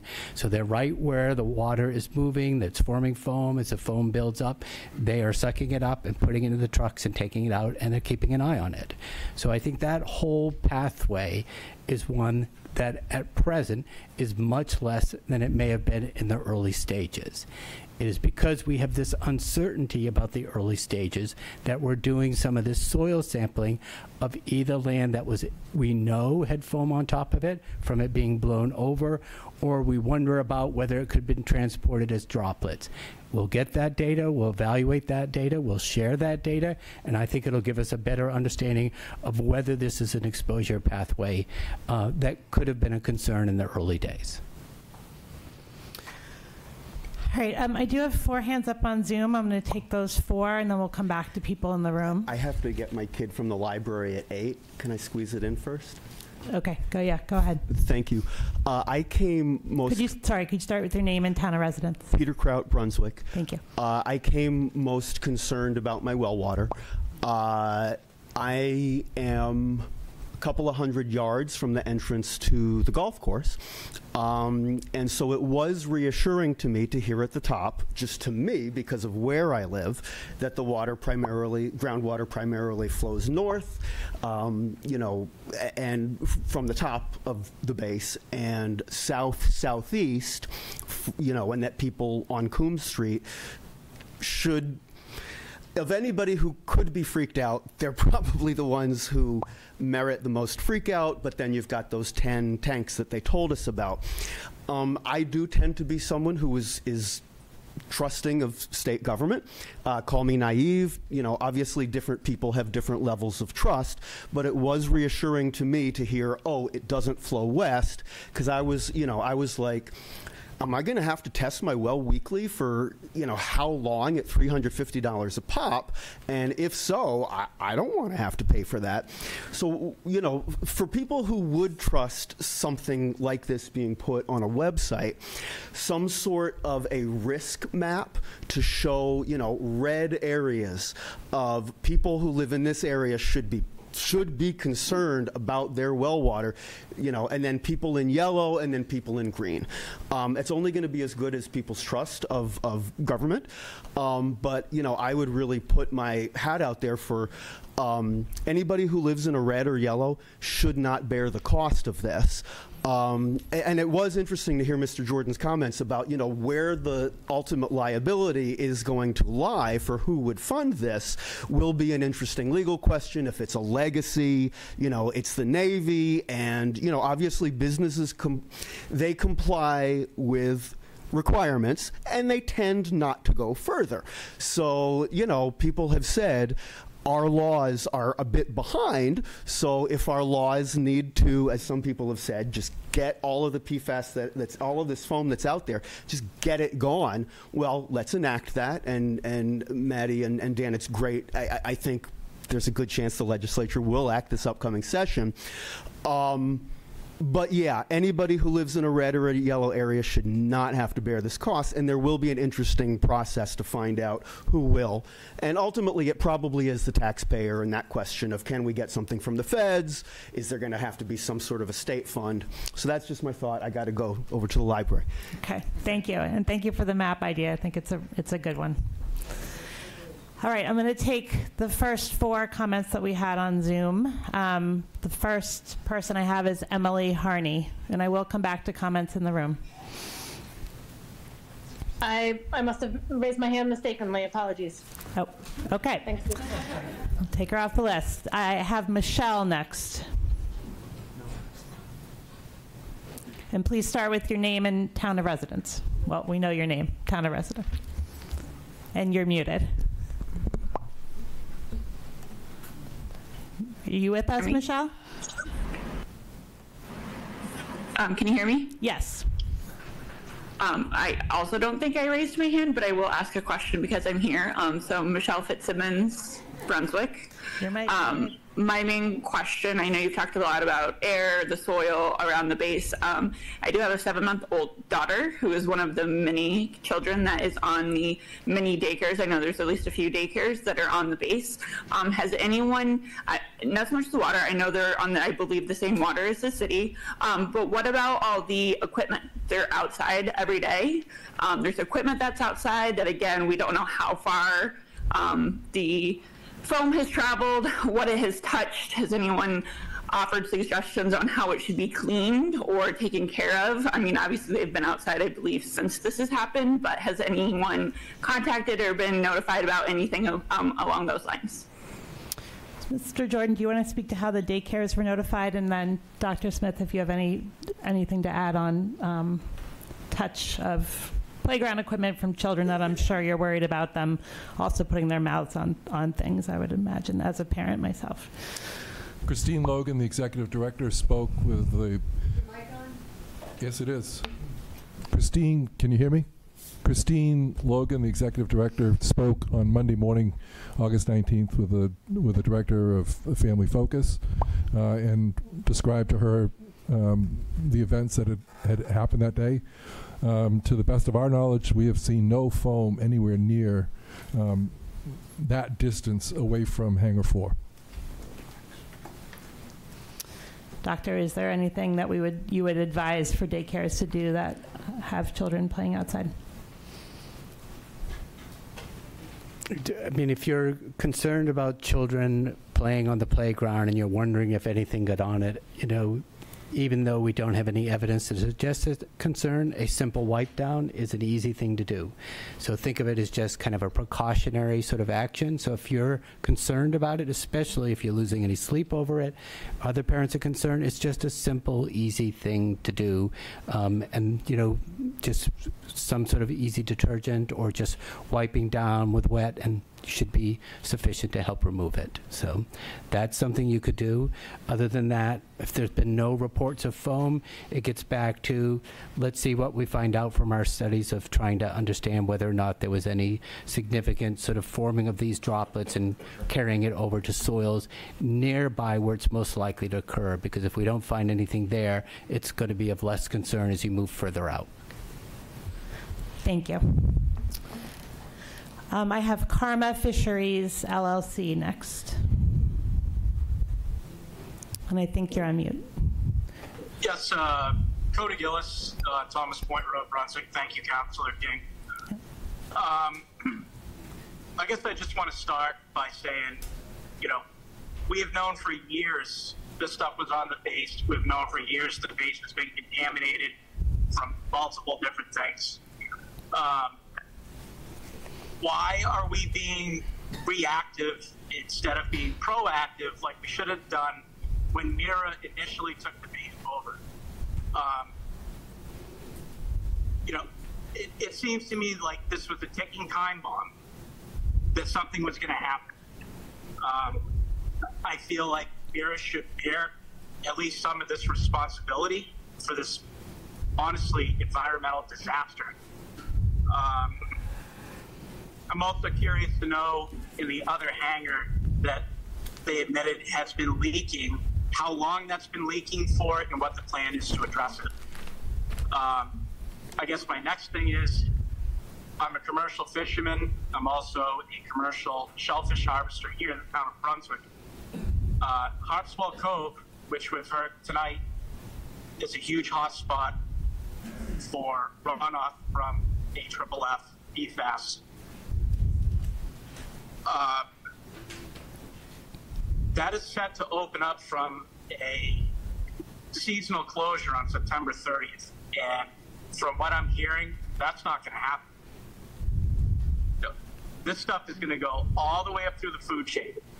In effect, it's going to have lasting effects on wildlife for years.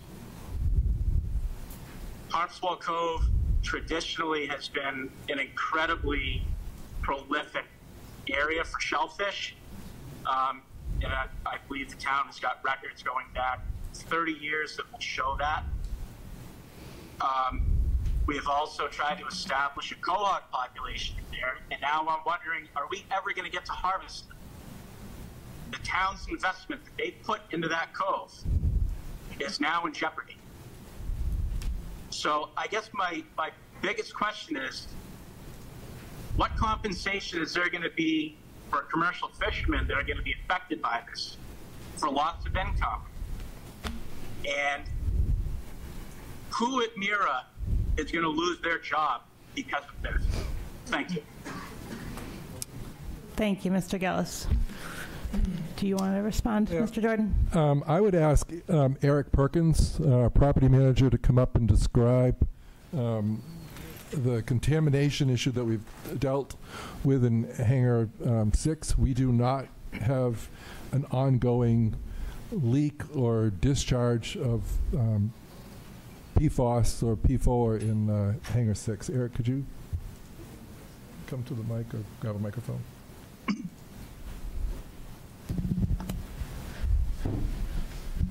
Good evening, everyone. I'm Eric Perkins. I'm the property manager for Mira. I can assure you that we do not have an AFFF leak in Hangar 6. All of the piping in the building is above ceilings, above ground. We have no indications of any leaks in that building. We have had a spill in that room over 10 years ago that we feel is still coming through the through the sewer system, and that's where the higher hits are coming from. But I can assure you we do not have any leaks in Hangar 6 at this time. Is there a plan in place to address Hangar 6?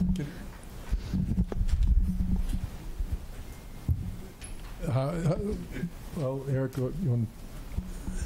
There's no leaks. I don't know of. There are no leaks there. I would just add. I would just add that in order to operate an aviation hangar, we need to follow the laws and rules of the town of Brunswick, and the fire protection code and building codes of the town of Brunswick. And the town of Brunswick has adopted NFPA standards that govern that hangars of that size and the use of hangars that size require that you have AFFF foam system in order to put out an aviation fire in that building for public health and safety purposes. And I think Chief Brillant can speak in more detail if you're interested. I'm going to call on Dr. Page. Did you want to comment? Yeah, I'd like to make a comment, and that is that what you just heard is incorrect. Help to turn on the mic. Sorry, Andy. What you just heard is not correct. 10 years ago, Hangar 6, which had 2,150 gallons of the less toxic firefighting foam called Ansilite, lost it all into the Brunswick treatment plant system, creating a major event that you can read about in the minutes of the October 2012 Brunswick board of the Brunswick Sewer District. That lost material was replaced by PFOS-based material taken from Hangar 4. We now know that the material in Hangar 6 is PFOS-based 3M light water. That is based on information obtained last year through Maine DEP. The Brunswick Sewer District has been monitoring the effluent in the Hangar 6 pumping station in conjunction with the Friends of Meeting Bay for the past year, and have been measuring very high levels, thousands of parts per trillion of PFOS, in the effluent of that hangar. So something's going on. We don't know what, but it's not leaking. We do ask that there not be applause. Town Council, as I believe Representative Enkley referred to earlier, we are working on a resolution, actually should be in the packet now for you to peruse. So we'll be talking about this on Tuesday at the council meeting. And I think the concerns that Dr. Page is expressing will be addressed in our resolution. So please know that we are aware of this concern and will be moving forward with action. But let's talk about that on Tuesday. Okay, I'm going to take one more on Zoom and then we'll go back to the room. I have Jane Abernathy. I'm another one of those people who unfortunately raised their hands. All right, we have Harold Pope. Hi, can you hear me? Yes, but speak loud. Okay, yes. So my question is, first of all, I'd like to reiterate the fellow that had to leave the room, the idea of getting a map out to the public as soon as possible, showing the different areas of contamination and the levels of them. I think that's a really good idea. My other question is the town giving any concern to property values of affected areas? Those are my questions.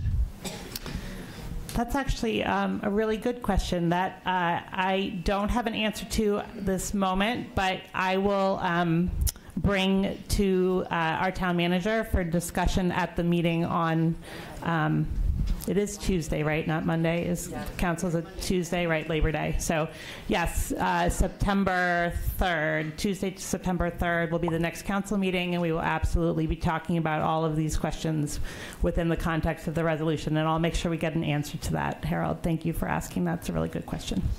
All right, thank you. Thank you. All right, I'm going to return to the room. Ms. Jeannie? I'm on? Yeah. Just start with name and town of residence. I'm Jeannie Johnson. I live on the Harps Road in Brunswick. In a recent article in the Times Record, we read that back in 2000, when the Navy operated the base, a power outage knocked out a fire suppression system offline, releasing 500 gallons of foam. In 2019, a regular test of the fire suppression system in Hangar 4 went bad when someone forgot to close a drain that should have been kept open, or to let all the firefighting foam out on the sewer line. I think recently at a town council meeting, we were told that the suppression system in Hangar 4 had recently been inspected, like last year, and it was okay. Apparently it was not okay. So I'm wondering who, with any technical expertise, is inspecting these systems for safety, reliability.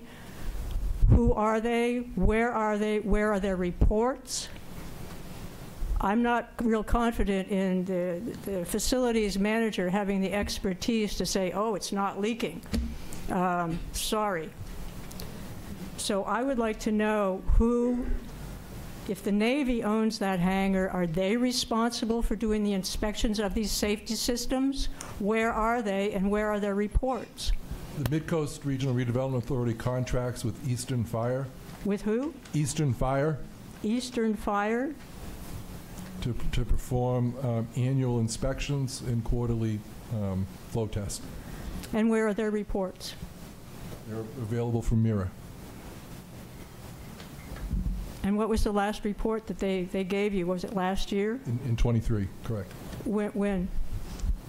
When in 23? I don't recall the month.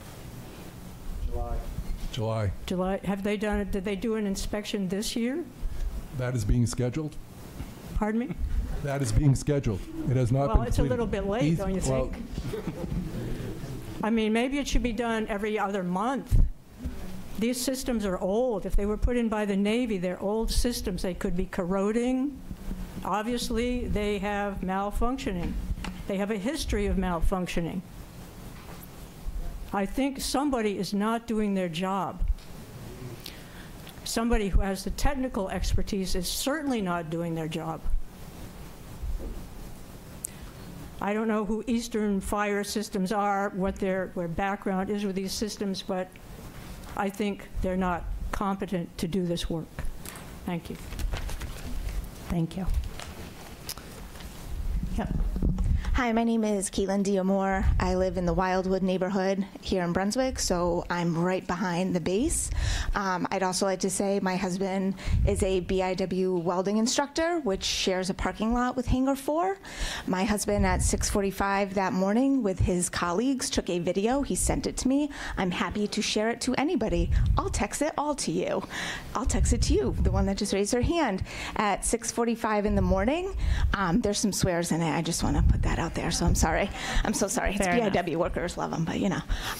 So anyway, at 6:45 in the morning, there was foam coming out, seeping out of Hangar 4. Nobody informed my husband, his crew, anybody that works at BIW until the following day when MIRA came and said, you need to move your trucks and your cars. That's all they got. But the day before, they had foam flying in to their building. So you might want to check the BIW trade school. Yep, thank you for writing that down. I do appreciate that. And I do appreciate all the scientific experts and the Brunswick Topsom Water District. I think you guys have done a phenomenal job communicating, as well as Chief Brilliant. My husband said he was the only one he saw at 6:30 in the morning hustling, trying to, make it as safe as possible. So I'm gonna be really clear.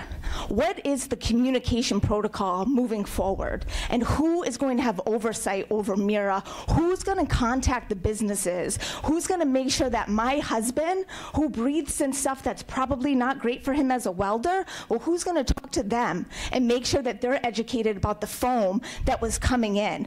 Who's going to go out and look at what the sewer systems look like around the BIW trade school? Is it the Navy? They build battleships for the Navy, so maybe it's them, or maybe it's you, sir. Maybe it's you.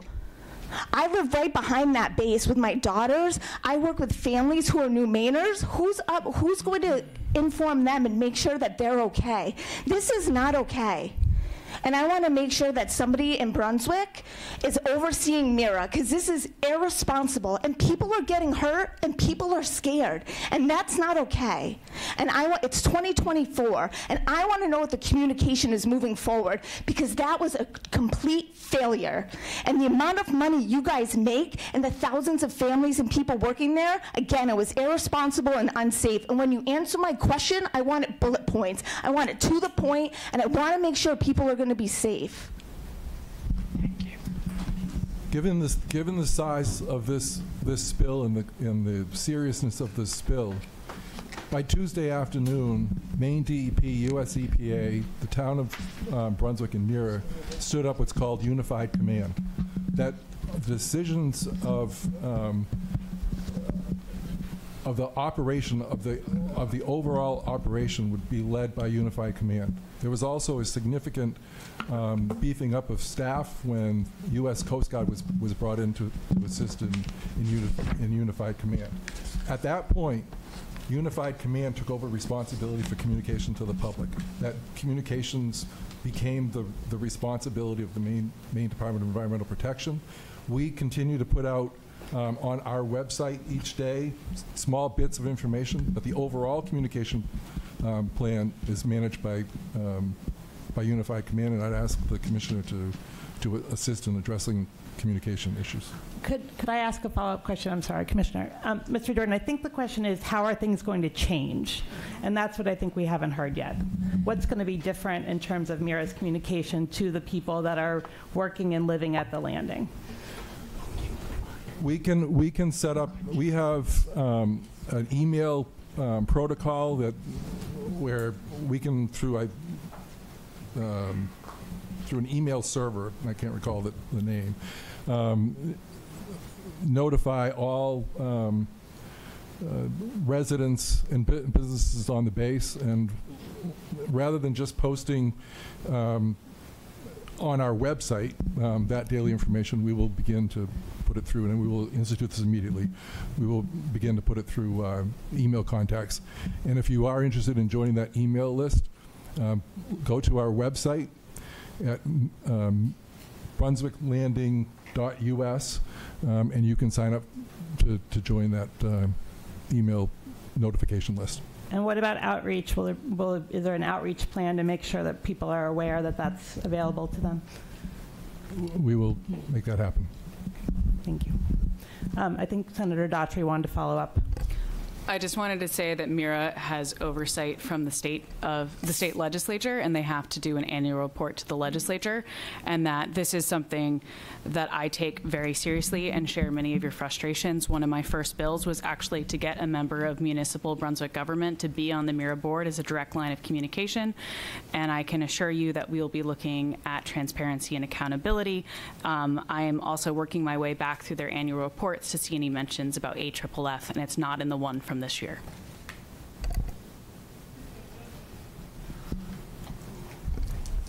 Go ahead, sir. Let's see, okay, can you hear me? Yeah. Perfect. Good afternoon, everybody. My name is Jeremy Guardiola. My wife and I live on the landing.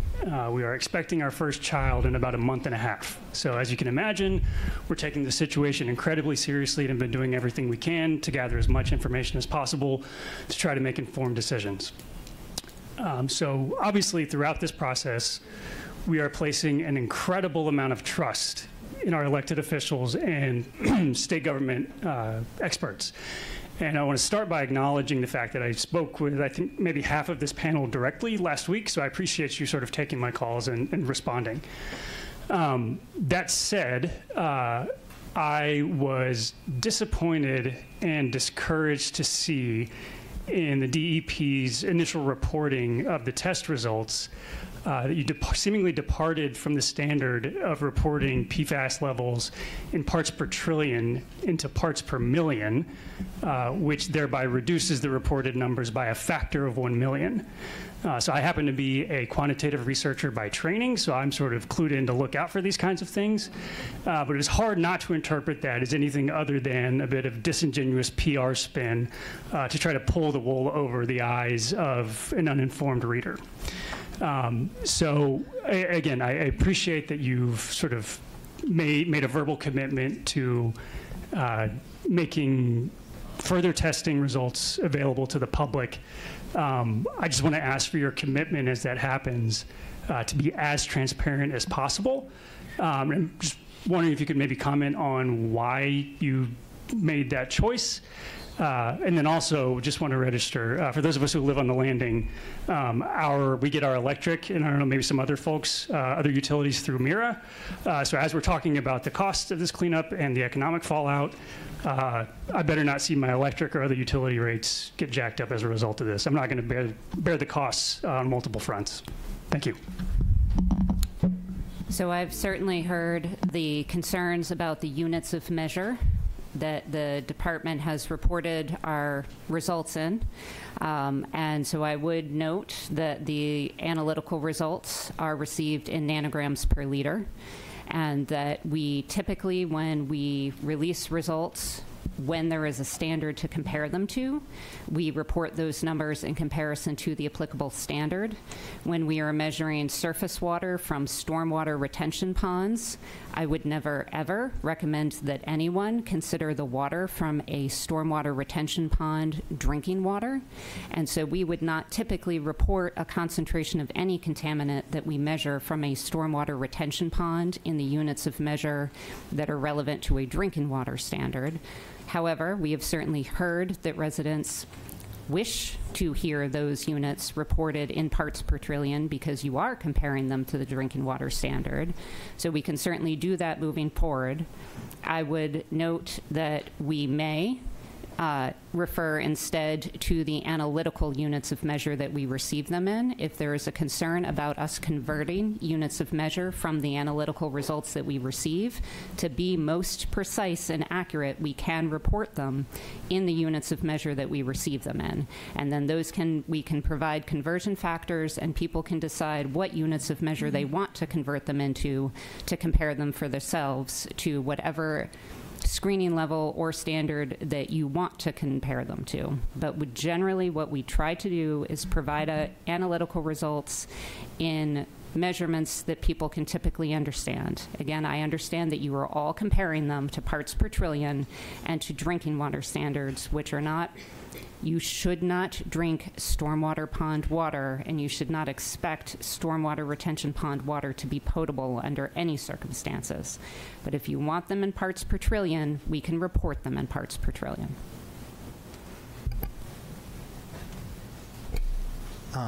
Let's go to Joe next. Okay. My name is Joe Soroka, and I live in Brunswick, Maine. And I want to follow up specifically on the airport.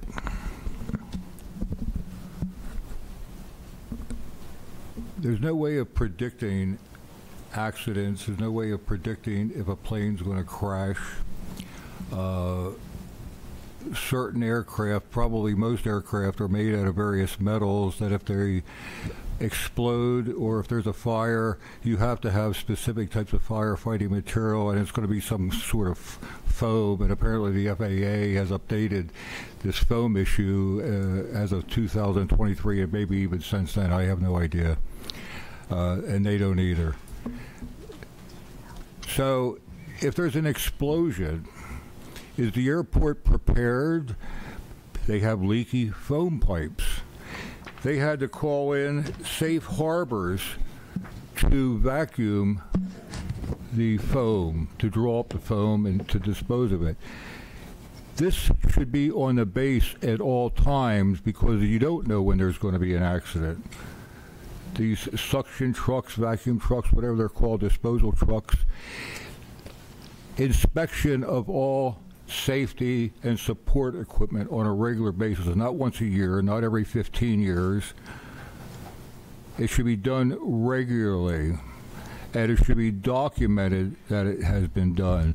Or we're going to have the discussion about where's the water and the foam going to go while the airport is still running a third-rate cartoon. We had the Air Force jets buzzing around here a few weeks ago. I don't know why we even allow that. That's insanity. A week and a half ago, there were aeronautic acrobatics with these single-prop airplanes. What is that about? We're asking for accidents that the airport is not prepared for. They have auto races over on the runway. They're asking for an accident that they're not prepared for. Then we have meetings like this because the airport is run haphazardly. I don't care who lands there, what kind of planes run there. They're begging for trouble by not having their safety and support equipment there at all times. It's a cartoon. I would shut that airport down immediately until they restructured, until they got their act together. I don't know how much of that has to do with MRRA. I don't even care about that. So we're taking this business too lightly, this flying around with aircraft that will explode if you try to put out an aircraft fire with just water or something. You need some kind of foam. So the other thing is, are we going to keep up to date with the latest, greatest foams and chemicals and toxins? And how are we going to deal with this? So we'll have one of these meetings perhaps on a regular basis, because I think in general we're becoming more complacent and more incompetent and more apathetic. Thank you, Mr. Soroka. Apathy is the real pandemic in America. It has nothing to do with any viruses. So we're going to have the same thing over and over and over. I need to ask you to wrap up so that we still have a lot of people in the room. You want to prevent an accident, or you just want to shut me up? Well, I don't want to shut you up, but we're not talking about the airport right now. Thank you. I need a show of hands of how many more people have questions. 1, 2, 3, 4, 5, 6. Okay, you 6. We do need to cut it off. Then I'm talking to Senator Daughtry about what we'll do with remaining questions. And again, we will be talking about this topic at Town Council next Tuesday, and we very much invite all of you to join us or to email us in the interim. Over here? Okay, so those 6 people. Yep, hi, my name is Ed Friedman. I chair Friends of Merry Meeting Bay. I'd like to compliment you on your use of the microphone. So that's probably why you're probably why you're chair, right? Small question, but more some points of information. We've been sampling on the base in conjunction with the Brunswick Sewer District and BACSI since like 2021 or 22. Outside of the base on our own as well, we did a PFAS sampling of the whole lower watershed into Merry Meeting Bay. There's a lot of concern here, a lot of valid concern, which is great. It's too bad it got to this point. I'm not going to get into the why are we buying a pig in a poke thing. It's been addressed. But I do, for people that want to test their water, I want to point out this is an $80, very affordable kit. It's made by CycloPure, and we validated it against 3 EPA certified labs before we started to use it. The DEP could get a lot more mileage using this, at least as a screening tool. May not want to use it as a regulatory kit for the moment, but I would heartily recommend using it as other states have done as well. Also, we have a lot of baseline data, and I want to point out that I made it all available to the Director of Spill Response for DEP on Monday. He's here in the room. It's all on our website. It's friendsofmerrymeetingbay.org or f1b.org. We have a thing called a Cybrary, which is our electronic library, and you can scroll down that in the chemical section to PFAS, and you find a lot of it. And a question for Dr. Smith. Andy, I haven't seen you in a long time. We're both grayer, so. That is true. Our focus has been on the Androscoggin, because of Merry Meeting Bay. And I haven't looked on your website, honestly, lately. There's some pretty strict fish advisories already for dioxin PCB, coplanar PCBs. Have you added PFAS to that? There's more people likely to fish, more people that do fish in the Androscoggin than in the chain of ponds across the street from Hangar 4, which I know you focused on. And lastly, I'll just say we did discover that Hangar 6 issue, and that's a big issue. And we're getting, like 25,000 to 35,000 parts per trillion in that Brunswick pump station. As David said, we're not sure how that's getting there. I'm not suggesting that it's leaking out of the suppression system, but something is happening there. So, fish advisories. Yeah, good to see you too. So we do have all of our fish testing is done in collaboration. Again, you'll hear this over and over again with our colleagues at the Department of Environmental Protection, because we work closely with them. They have their surface water ambient toxics program, which I know that you're aware of. So we do have fish tissue samples for the Androscoggin. I think it's above and below the area of where the treatment plant release is. They are elevated in PFAS. Trying to remember the numbers off the top of my head in the, 10 to under 20 ppb range, if I remember correctly. Maybe it's more like 8 and 16, but we can get those for you if you want them. But you also are correct in remembering that water bodies are already under a very restrictive advisory due to the historic release of PCBs and dioxins. And you're right, they're probably not going to change much because of the presence of PFAS. There is a plan, I believe, to do additional sampling, so that you've heard both about the water sampling, but there'll be additional fish tissue sampling on there post this event to see if there's been any significant increase. So. Okay, thank you. And I just give a shout out to David Page, who's really been leading the charge on a lot of the stuff. Thank you, David. Could you leave the name of that kit with the clerk too, because then we can let people know. CycloPure. CYCLOPURE. We could have that on the website. I don't work for them. All right. I wasn't going to ask, but thank you. Thank you. Over here. Hello. Good evening. My name is Bruce Gagnon. I live here in Brunswick. I think we're all living in a dream world, sadly. The United States is $35 trillion in debt right now. The Navy is not going to clean up Brunswick, just like the military is not cleaning up the more than 800 bases the U.S. has around the world. We're not the only people on the planet that are suffering from this problem. Everywhere the U.S. has a base in this country and around the world, they have these same problems. One example, Seoul, South Korea. They had a big U.S. base in the heart of the city of Seoul, contaminated the living hell out of the drinking water and much of the life in the city of Seoul. For years, Seoul was demanding that the U.S. clean it up. Nothing really happened.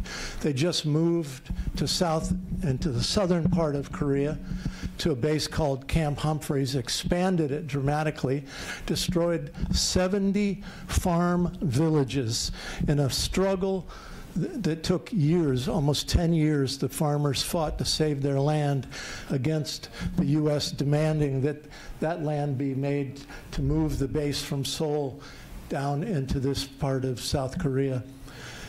Now that base is being contaminated, as you can imagine. And the farmlands surrounding it, the other farmlands that weren't taken, are now being contaminated. So how are we going to clean this up? Who's going to pay for it? I think there's only one solution that I can think of. The U.S. spends $1 trillion a year on the military, $1 trillion a year. And if we cut that budget, and then maybe we could begin cleaning up Brunswick and all these other places around the world. So it's good that Senator King is here. Maybe he'll go to Washington and lead the fight to cut military spending, close these bases around the world, return the lands to the people, and clean them up for them like we should, because we're responsible for it. Thank you. Thank you. We ask not to applaud, please. Thank you. Over here. Thank you. My name is Ralph Keys. I live over on the old Pennellville Road. So I'm a little, I believe I'm out of the, I know I'm out of the watershed, and I believe I'm out of the aquifer that might affect our drilled well, but I'd love to think that there'd be some baseline testing of those neighborhoods and see if it changes. My big concern tonight is a follow-up to the shellfish harvester who called in on Zoom. I have a very small-scale, part-time sea farm. I grow scallops out off of Harpswell, and although we're on the other side of Harpswell from where this plume will be entering Casco Bay, there are a lot of aquaculturists, a lot of sea farmers in the area, and it would be great if DEP could connect with DMR sooner than later and make sure water quality testing starts so those products are not affected, and if they are, consumers are confident that they can eat our products safely. Thank you very much. Thank you. Commissioner, is that anything that we can work on? I have contacted Department of Marine Resources and asked them to identify for us any areas that are actively being harvested that we may need to consider for sampling as well. Thank you. All right, I think do we have one more over here? Okay, it's you, sir. Hi, I'm Jared Winland. I live in Brunswick. Just three quick things. Earlier, we were told that all the material that's being removed from the base somebody is keeping an eye on it.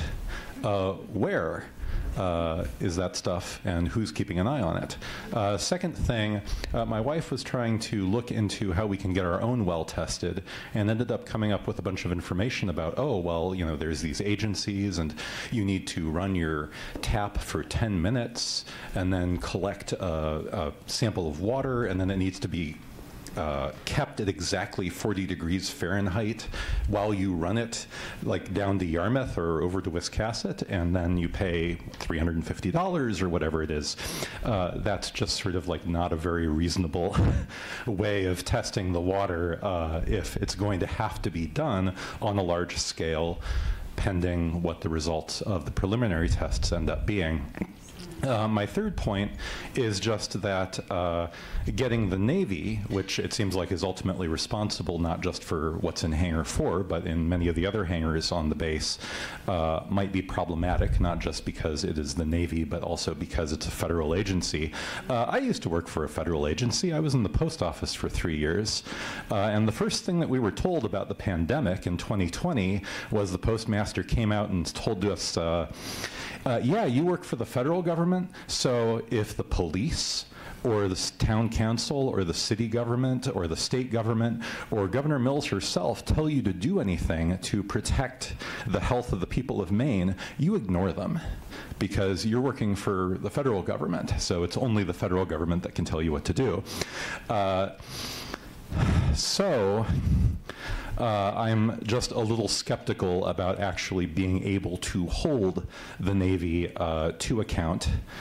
And then I forgot the last thing I was going to say, so I'll end it there. Thank you. Could we answer about the water, like personal water testing? I'm not sure who the best person is to answer, but what's the best? Is that kit that we saw the best way to go about it? Yeah, if I could just follow up. I didn't get into the mechanics of it. You need a mic, though, so people can hear you.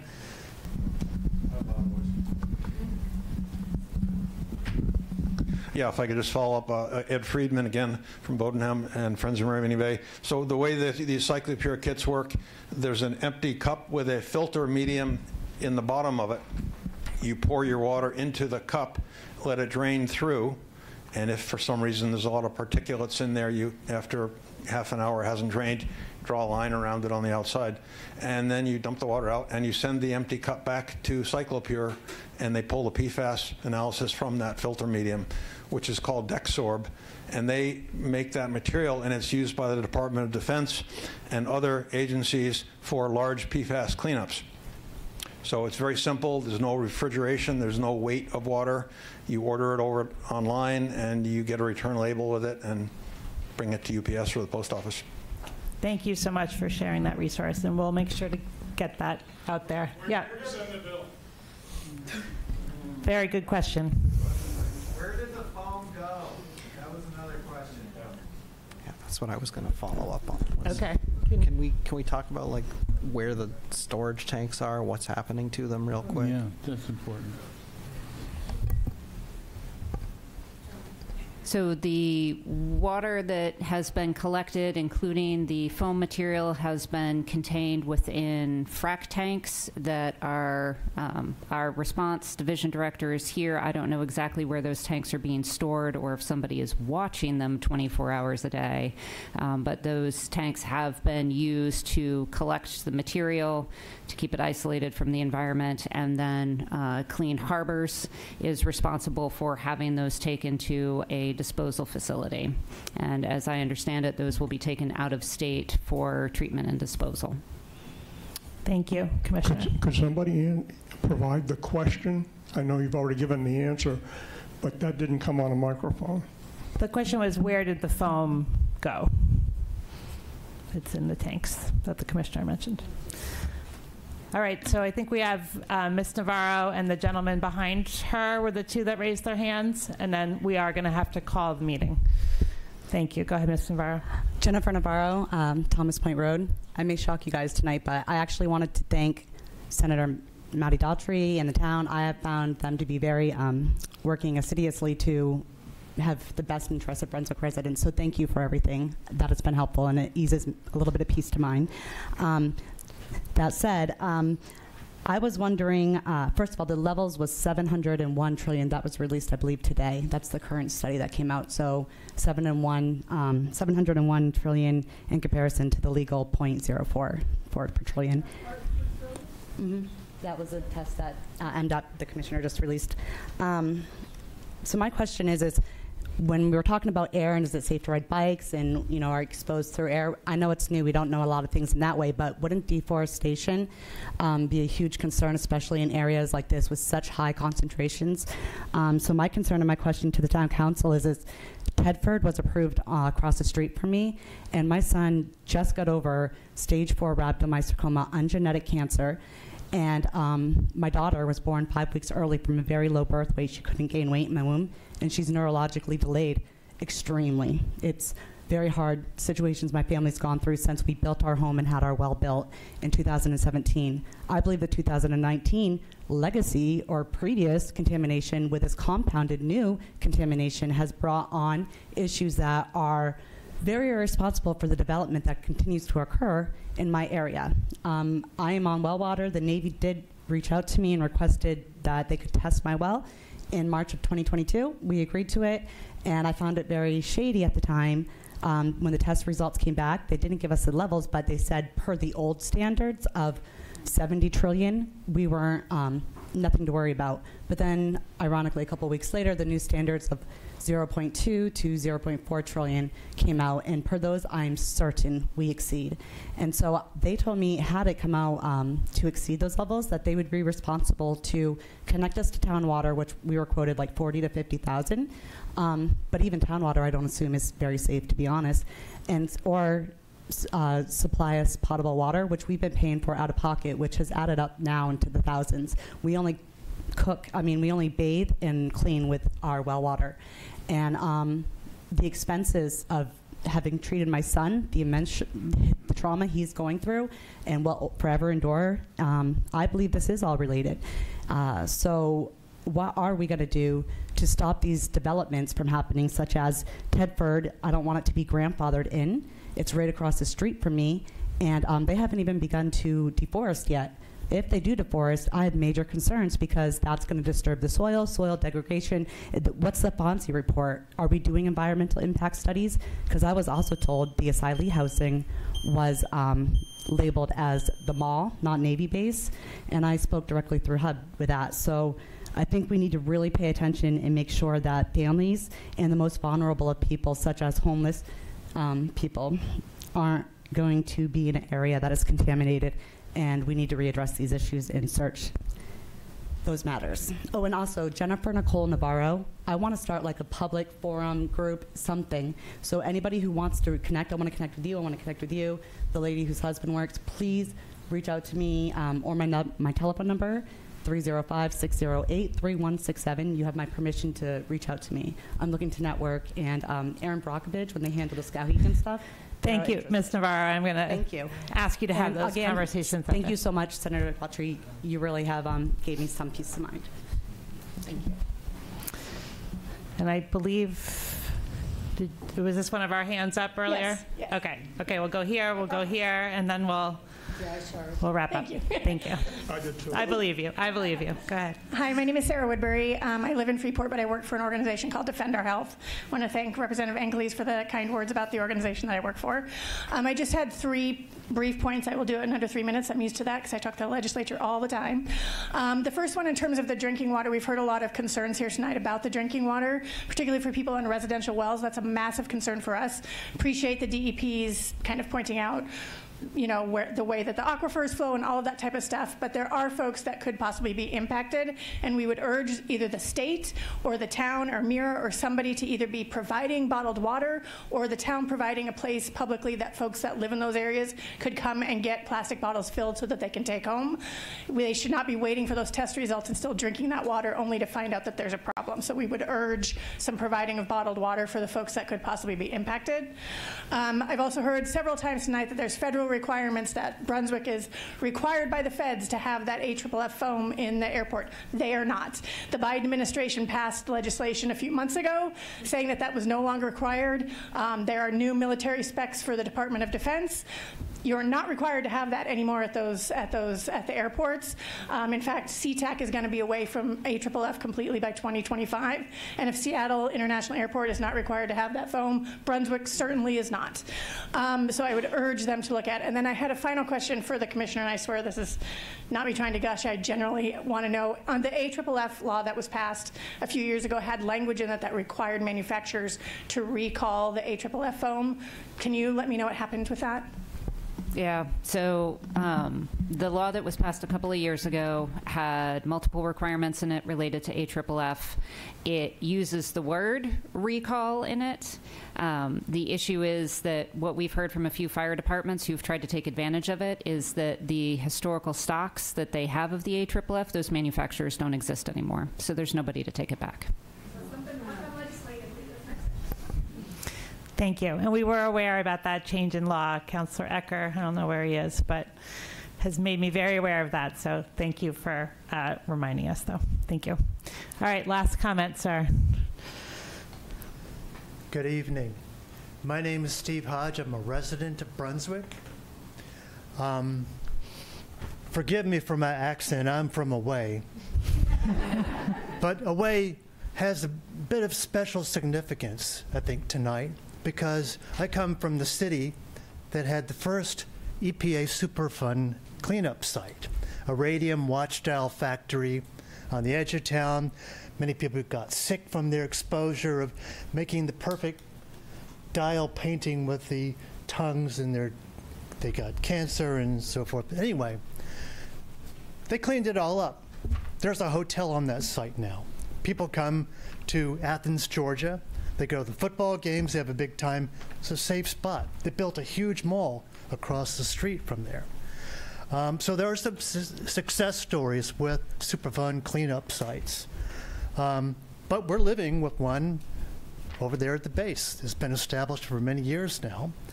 And what I would like to know is, what is the planning, surveillance, and sampling program associated with Superfund program, its remediation? What are the expectations? Do citizens, or better yet, our government officials here have an understanding of what is going on? What kind of progress has been made?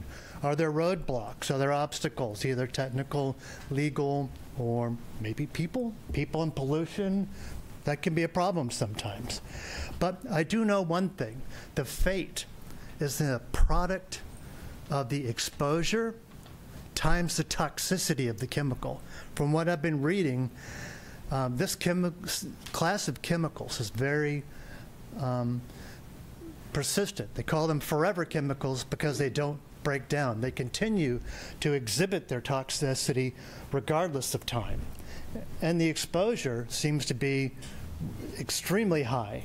So we can expect to have a great environmental impact with lots of human exposure, animal and ecosystem exposure impact from this. So I'm kind of surprised that we have a business and real estate plan that's all publicized and everything over the top of areas that are active Superfund sites. I don't think they would have done that in Athens, Georgia, where I hail from.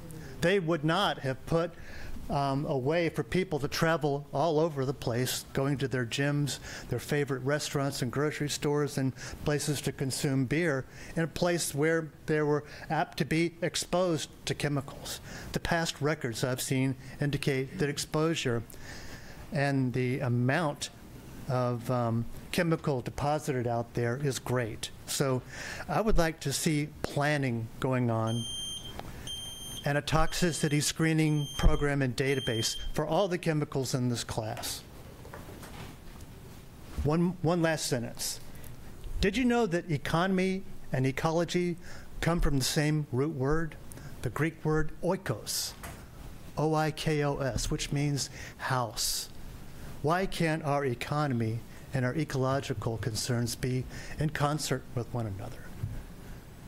The way I see it now, we need to get our households in order. Yeah. Thank you, sir. And Dr. Page, I think you had a comment. I think that I'd like to make a comment and hopefully kind of put some context into the previous, the comment you just heard.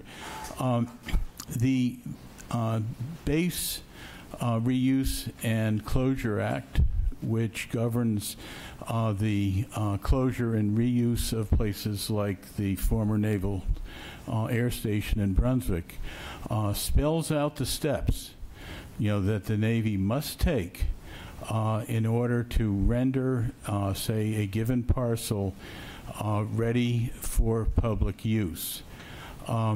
It is misleading to say that a parcel that undergoes the many steps of study, remediation, excavation, testing, and so forth, leading to a finding of suitability to transfer, that is set out by statute. It doesn't mean that a parcel is quote-unquote clean. It means that it's suitable for transfer pursuant to following the land use controls that are applied to that parcel. And that is why when you have a business or a home or whatever and a parcel on Brunswick Landing, you are living on a place that has land use controls associated with it. Generally, the land use controls say you don't dig a big hole in the ground and put in a pool without getting permission from the Navy. There are steps that are spelled out in the FOST, the document governing this, that the Navy oversees, that you have to follow if you're going to do any construction as a homeowner or a business. So you are not living on some festering mass of priority pollutants. What you are living on a parcel where it has been deemed safe to live on pursuant to following the land use controls, because the former Brunswick Naval Air Station has a lot of contaminated groundwater. Up until around 2012, the Navy thought they had been doing a very good job cleaning up the Naval Air Station, taking away all kinds of polycyclic aromatic hydrocarbons, all of the priority pollutants that were known at the time, remediating like mad, and then around 2012 PFAS blew up. And all of a sudden, I remember seeing the Navy person in charge of the cleanup when he realized that he was not done. They were just beginning. The Navy, in my dealings with them, have been open. They have followed the rules that they have to proceed by to the letter. If you want to find out more about what's going on, I strongly suggest you look in the Times Record. 3 times a year, the Restoration Advisory Board meets. It's a very informative meeting. You find out what's going on. The Navy has many, many reports that are very clearly written and understandable in lay terms, going back on their website. Finally, Suzanne, are you still here? I'm having a senior moment, not unusual. What is the BACSI website now? I think they can just type in Brunswick Area Citizens for a Safe Environment. We're posting these documents. It's info@bacsemaine.org. Okay. info@bacsemaine.org. I want to make sure people can hear. EPA gives us funds. I mean, we have a hydrogeologist. We're trying to post it. Yeah, no, you need a microphone. While we're getting that, Dr. Peach, can I ask a question? I just want to be really clear with everyone. Is it safe for the businesses at the landing to be operating? If the land use controls they're subject to their activities are followed, then by the book, they are safe. Okay. It's when you start messing around, like digging or doing something, or swimming in Picnic Pond.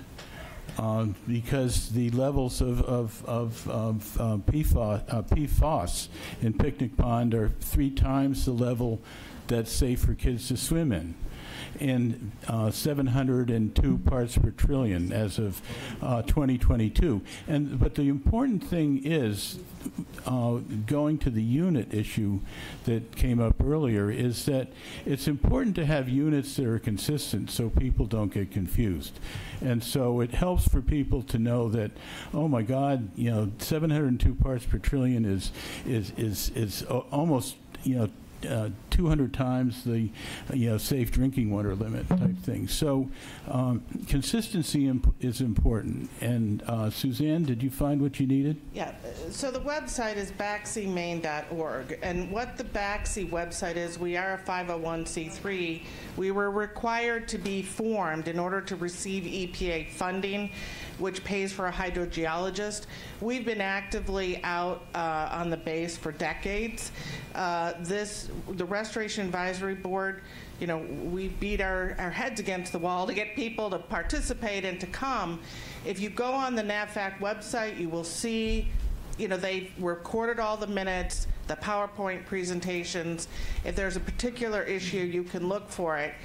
I am going to acknowledge that I did try to look at the land use control link, because there's a lot of residents that are not aware of the land use controls regarding their property, both tenants and owners. That link is broken. So I have an email out to the Navy, but everyone out there needs to make sure they understand what their land use controls are. Dr. Page is right that none of this property is clean, and it never has been. But they were determined to be safe for transfer, and so that's what happened. But it's a continuing, oversight issue, and I don't think the oversight's been all that great, to be honest. And could you spell Backsea for us? Sure, it's BAC, Brunswick Area Citizens SE for a Safe Environment. Backsea. It was on the initial slide when this meeting started. Is it on your slide, Representative Ankleys? Former Councilor Ankleys. It is. You were a good guy. The name is on the slide. I did not include a website on it. Could we add the website before we put it on the town website? I would be delighted. Thank you very much. I know there's still a lot of questions out there, both on Zoom and in the room, so I'm going to turn it over to Senator Daughtry, who has a plan to get more questions answered. Thank you so much, Chair King, and also thank you to everyone who's come out today. In speaking, if you saw me run off camera, it was to check in not only with our town manager, but also with my legislative team, and what we're going to try to have live by tomorrow morning, which we will share not only through my outlet, through all of the delegations' websites as well, is a Google form or a method for people to be able to submit their questions so that we can have a centralized place for people to go and that we can distribute them and have them answered by, the folks like, the commissioner and our state toxicologist, Andy Smith, who were able to answer them so well. These are questions that need to be answered by the folks who know what they're talking about. So hopefully I know there's more questions to come, so hopefully this will be a good centralized form for us to be able to intake those questions and be able to put answers out there as well. So we're going to leave here, my team and I, and try to get that link live for all of us as a delegation to share, as well as for the town. We'll put it on our social media as well. Yeah, it'll be on our social media. We'll also send it out on our websites and ask all of you to share it as well. And also just wanted to say that I know this is not the last conversation, and I imagine as there's more information, I would say, I never like to speak for the delegation, but I'm looking for nods from them. There might be another place and another need clearly for another forum, so we will be doing everything we can to not only, look out and fight for all of you, but also make sure that we are working as a community and going forward. I just want to say to close, to thank everyone who came tonight. Thanks everyone who stood up. It's not easy to get up in front of that microphone sometimes, but we're all trying to protect our home, like Senator Daughtry said. This is just awful what happened, and I hope we all collectively as a Brunswick team can stay engaged on this, because it's going to take that level of collective willpower to make some of these legislative changes, make sure that they succeed. Each of us are only one vote in the legislature, but when we have a strong voice as a community, we can get things across the finish line. And so I will do my best to communicate about when we need to be showing up to talk and share our story at public hearings, and when we need to say what we think should happen for our community to the other legislators so that they listen to us. So I just wanted to thank you all. Your questions were excellent, and I think they were a great service to how we fix this to the best of our ability. The resolution will be on the agenda on Tuesday. I hope some of you will be there, or please feel free to offer us feedback as well through email. You can always email towncouncil@brunswickme.org. Councillor Updegraff and I have office hours on Wednesdays at 9 to 11 and on the second Saturday of the month, so that's another opportunity to voice thoughts. But we welcome all feedback on what we are asking our legislators to do through the resolution. So thank you. Before we leave, can we make sure folks on private wells know how to get water from the town? I don't know that that's a question I can answer tonight, but could I? You can reach out to the district, but we also have a fill station at our main treatment plant. You can set it up an account with us, and once you have an account set up, it's open 24/7, so you can get water whenever you need to. Can we get a link to that information on our webpage? Wonderful. Thank you very much, and tk you for the question. All right. Good night, everybody.